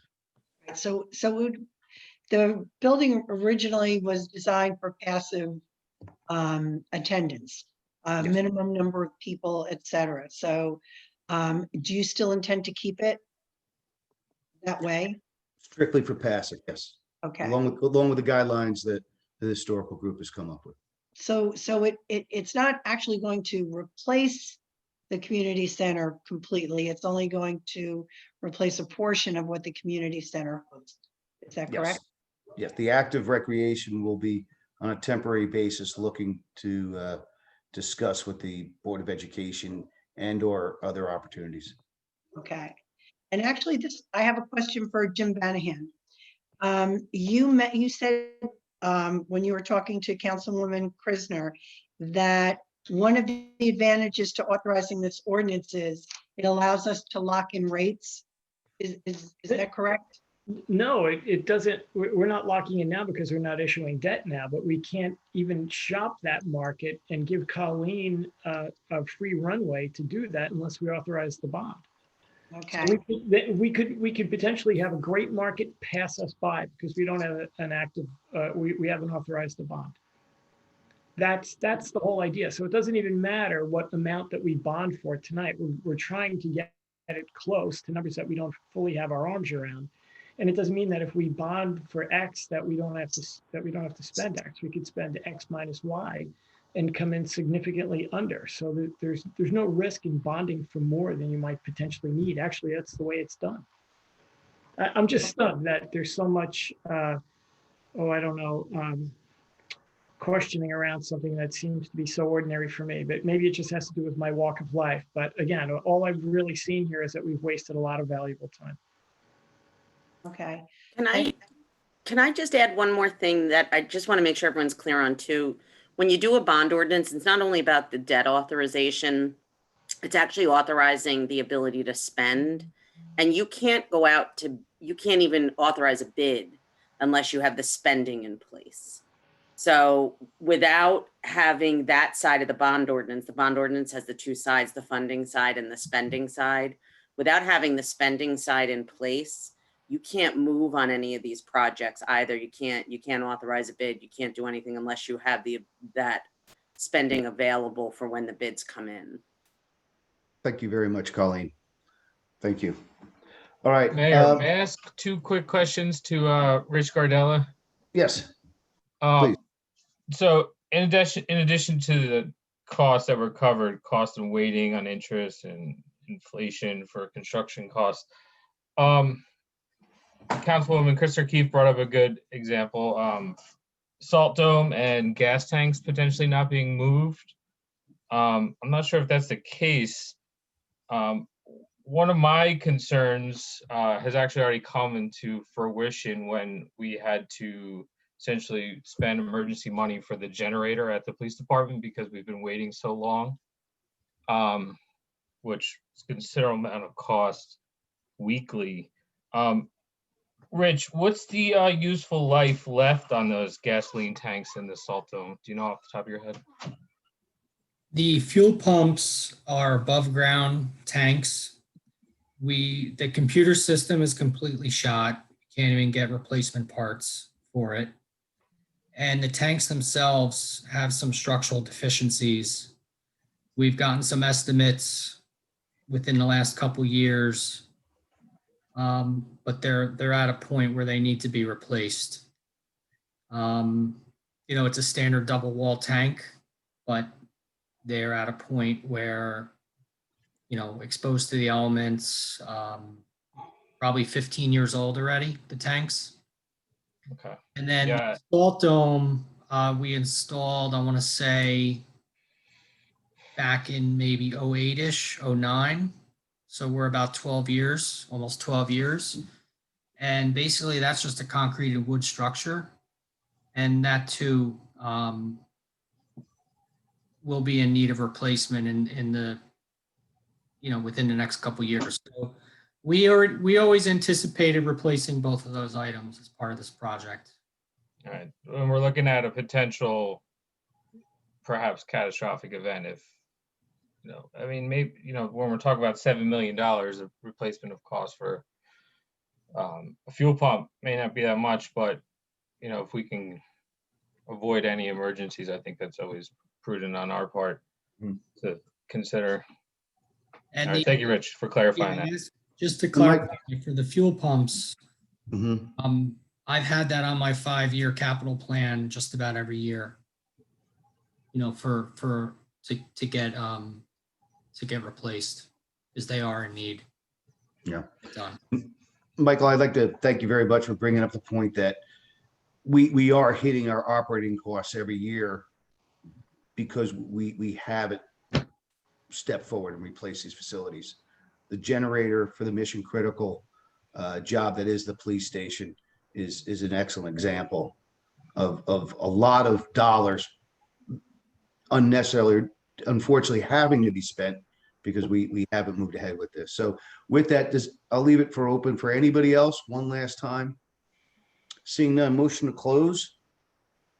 So moved. Motion. Okay, may have a motion to offer. So moved. Second. Allison, roll call, please. Councilmembers Banahan, Yes. Christner Keefe, No. Koch, No. McHugh, Yes. Rodriguez, Yes. Sorensen. Yes. Thank you. All righty. 5-0 passes. And we look forward to moving ahead with the project. Thank you. New business, council committee reports, finance, Councilman Banahan. I think we've spent adequate time on the bond ordinance. The only other item that we have on tonight is that we've got an emergency appropriations, which on its face looks like it's something different than it is. We're really just lending ourselves money to be repaid in 2021.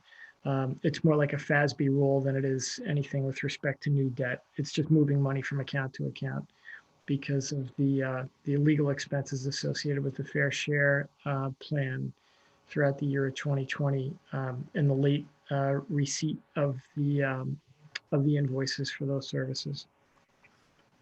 Terrific. Colleen, would you like Right, to chime in at this point on that?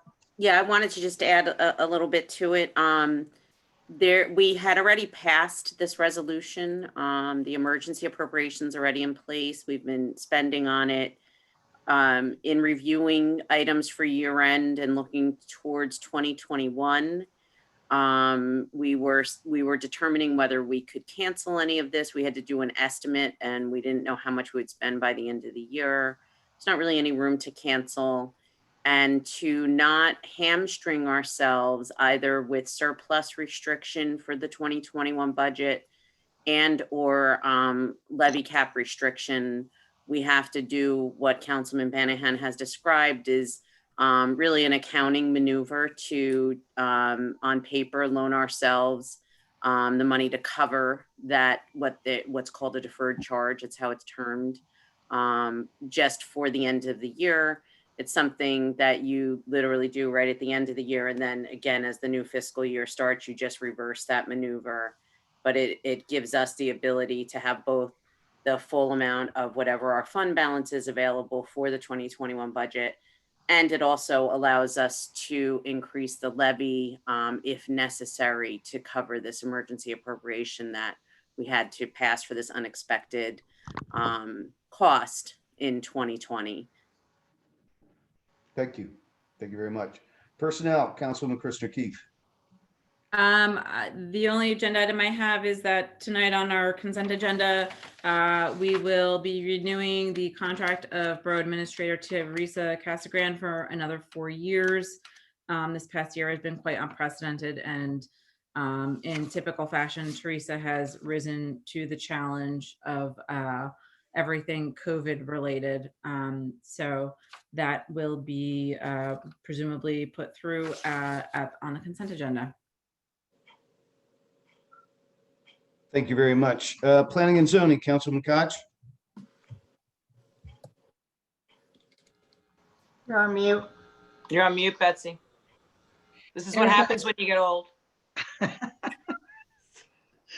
There's a planning board meeting scheduled for tomorrow night, but since there are no applications, the meeting has been canceled. Our next meeting is scheduled for January 19th, 2021.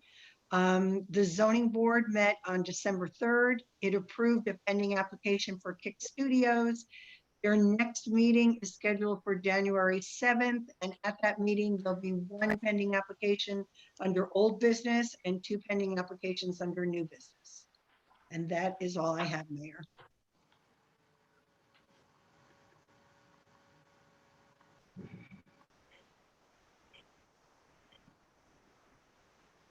Ben, you're muted if you're.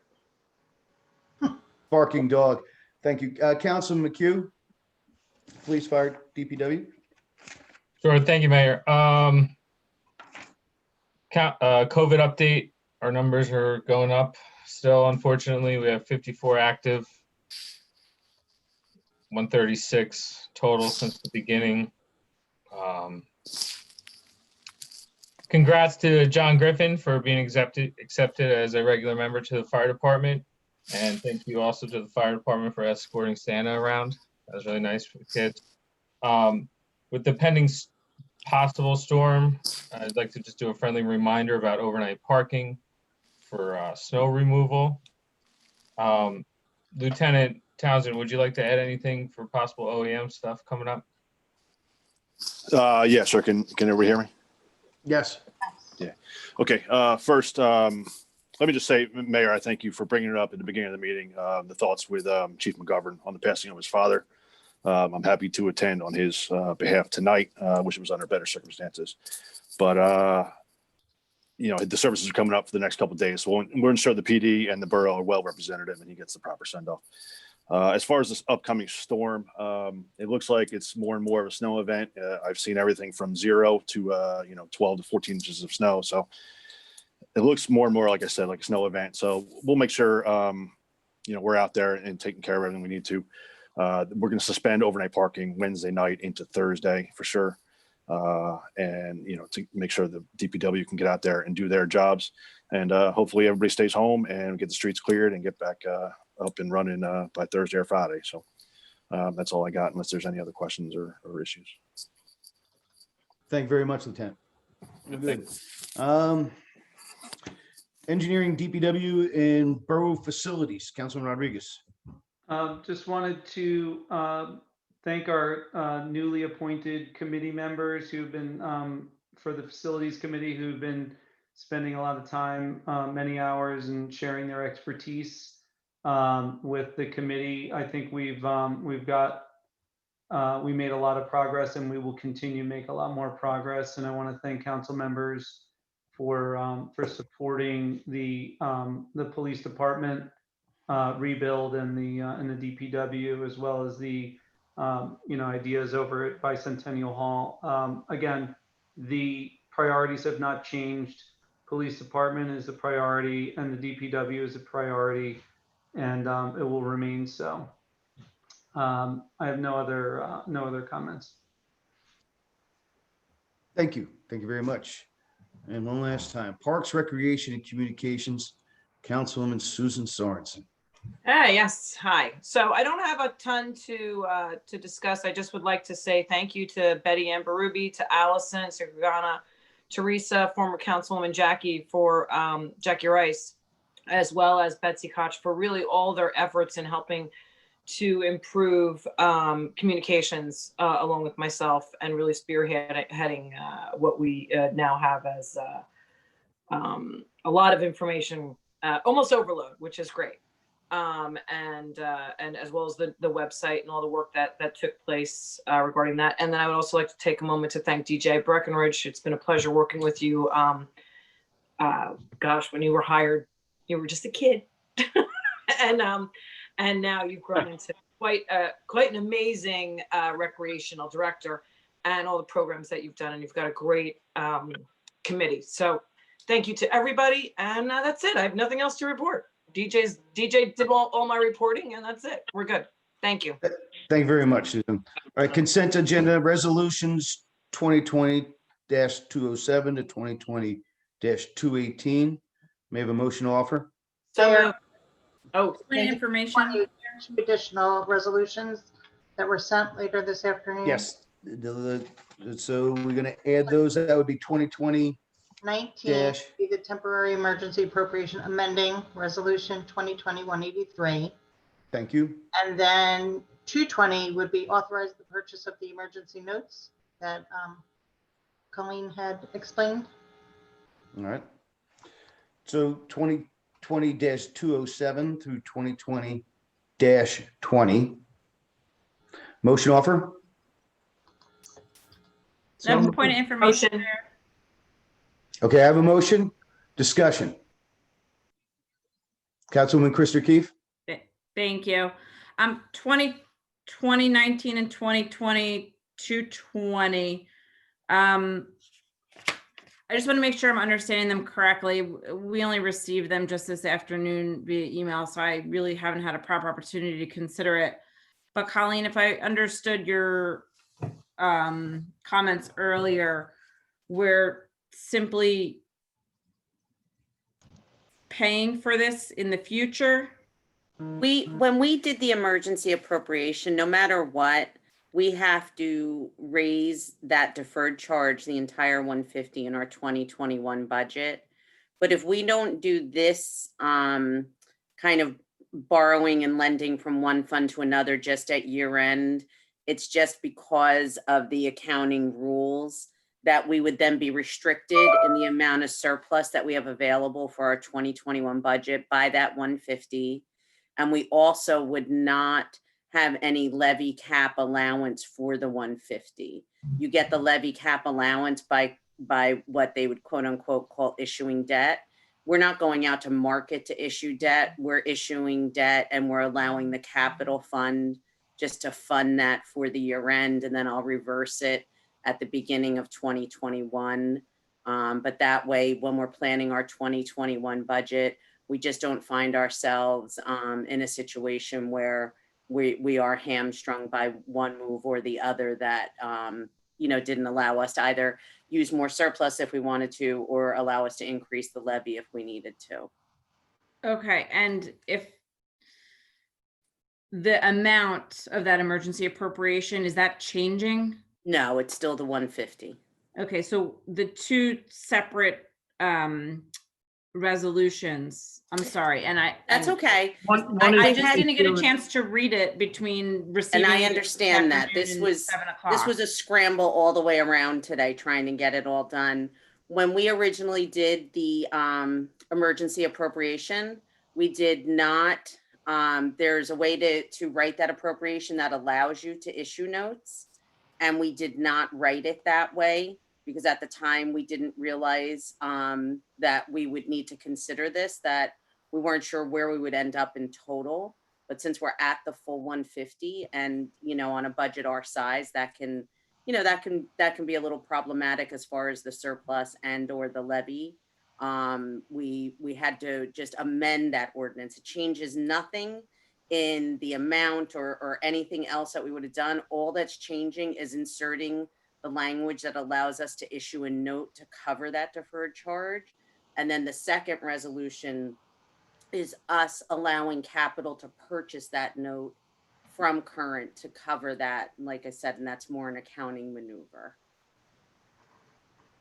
So Colleen, in addition to yourself, in order to get us through this process, you also consulted with our auditor and then Trenton, the Division of Local Governmental Services. Yes, and our financial advisor and our bond counsel.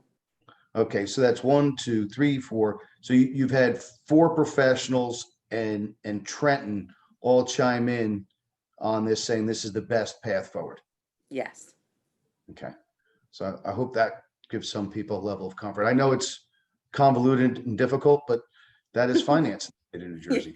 That is municipal finance in New Jersey. It is. Yeah, no, I appreciate the explanation. Thank you, Colleen. It was more, No problem. it was the late notice in addition to the agenda. So I wanted understand. to make sure I was clear on how these two resolutions were functioning and working together. So essentially it's we're lending ourselves money, paying it back, so it doesn't impact other statutory matters. And then it's a carve out we'll have to pay for in 2021.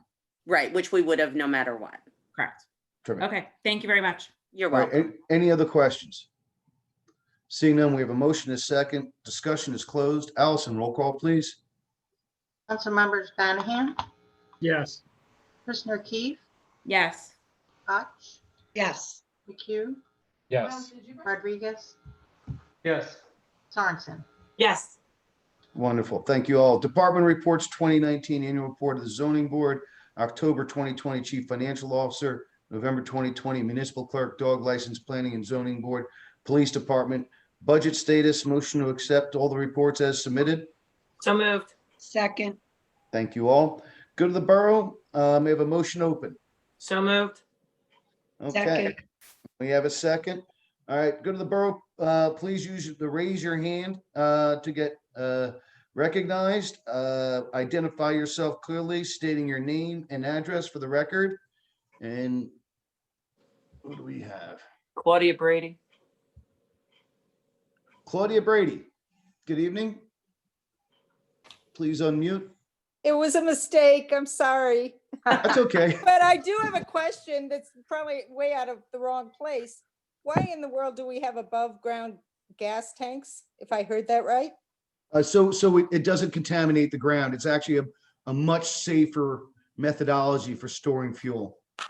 Safer for the community? Yes. Okay. Why do we store fuel? That's for our police cars, the borough Versus- vehicles, and the DPW versus- vehicles. And it's cheaper than buying it out? Yeah, we buy it in bulk and then store it on site at the DPW. I live in a much bigger community most of the time, and I've just never heard of some of the things that go on up there. So I'm sorry to ask dumb questions. And I made a mistake with the finger, the hand. So sorry. Bye-bye. Go ahead, have one believe me. Thank you. Seth Cohn. Hi, yes, how you doing? Seth Cohn, 142 3rd Street. Apologies if I missed any portion of this discussion earlier tonight. It's not safe. Can you hear me? Yes, we can. Thank you. Okay, great. I just wanted to follow up regarding the proposed work over on 3rd Street in the community center and the recreational facilities. And it's not my intent to get into a discussion of what we should or should not do at this point in time. It's not an efficient use of everyone's time. But what I do want to talk about is a request by the local residents to have a discussion. And by the local residents, I mean those of us directly at 3rd Street and the surrounding areas. We want to be able to have that opportunity to make our voice heard. So what are the next steps regarding that type of discussion? Okay. Well, listen, the facilities committee is I guess, and Chris, you can, Councilman Rodriguez, you can chime in. I think we're getting very close to giving a presentation for the DPW and the police station. Certainly that. The recreational facility that we have proposed, we're going to be looking to start with an open process where we gather all the information we can from the residents, and then moving ahead with that information in hand. So that will be a collaborative process between the facilities committee and the local residents that will be impacted the most. Yeah, I would add to that. I would say the rec committee will probably get involved as well. Yes, thank you. I recently, I've been contacted by multiple residents in the area. I've either called them back, emailed them back, or went and stood in their backyard so I could see what they see and how they see it and what they hear. And, I think that earlier in this meeting, you may not have been on, Seth. We talked about doing a couple of things over in the McCarter Park, in the Sandy area, sort of in the southeast corner of the park, and people want to go over and see it. I think that's really important for every council person to do, is just go over there and walk over there and talk to the people and interact and see what it really looks like. We will have engagement opportunities after we've moved through, and we talk about priorities. The priorities again are police department and DPW. If we do take the community center offline, clearly putting some effort into Bicentennial Hall to get it up to code, to make it ADA compliant so people can get in and out of that building is important. And I think that once we've got some of those things under control, we will turn our attention to the community center and rec center. And whether we do it at 3rd Street or we do something small at 3rd Street for bathrooms, and maybe a little bit of shaded space for the ball fields, or whether we do something bigger, we'll consult the community. We'll also get a sense from the 6,121 folks that we have that live in town, because we want to build something that's appropriate, that would be used by the community at large, but is also appropriate for the community surrounding the ball fields there. So we're not rushing anything. I don't think that we should, and we'll make sure to be as inclusive as possible on that project. But we don't, Seth, I don't have a date for you. I don't think it'll be in the next few months. Again, we talked about bond ordinances, and none of that includes any money or contemplation of a rec center. That's simply for the DPW and the police department and Bicentennial Hall. So we'll have separate conversations. We broke these into pieces so that we can make some progress. And in the past, we hadn't made much progress over the past 4 years that I've been involved. And it feels like we've made more progress in 1 year than we did in the previous 3. And so when it comes time to do something, anything, and anything that we consider, you should know that we'll get the community involved. As far as petitions are concerned, that's everybody's right to do those types of things. What I would encourage people to do is reach out to the council people. All of the email addresses are on the website, and be a productive, constructive force. Provide your feedback, provide the things that you want and the things that you don't want, and we'll factor all of that in. I think as a community, we can move a pretty cool project forward, and it's got to be done with the neighbors in mind. Okay, great. Thank you. I appreciate it. Look forward to a good discussion. Thanks. Mayor, I Thank you, have Seth. D. Fernandez next. D. Fernandez. Yes. Hi, this is Dennis over at 75 Cedar Avenue. I actually emailed Councilmember Rodriguez a couple of weeks ago, and he was kind enough to agree to come out and meet the folks around here. So I just want to say thanks for that. And also, there is an email list going. He is on there, and Councilmember McHugh is on that list also. So whenever the time is appropriate and possible that you want to meet, we can arrange something, because I know the folks around here are eager to be part of the discussion. Terrific. Thank you. Thank you. Anybody else? Seeing none, may I have a motion to close? Motion. Second. All right. We will now, thank you very much, ladies and gentlemen. That concludes our meeting. We will be going into executive session Action will not be taken. We thank everybody for participating. I think we had 21 people and about 8 or so panelists. Very active meeting. So Mayor, thank we you have to all. approve the department reports. We did. You did? Yep, Guess I missed that. probably did too. So thank you all. We are now going to go into executive session. All council people, please mute and turn your cameras off. And we'll go on from there.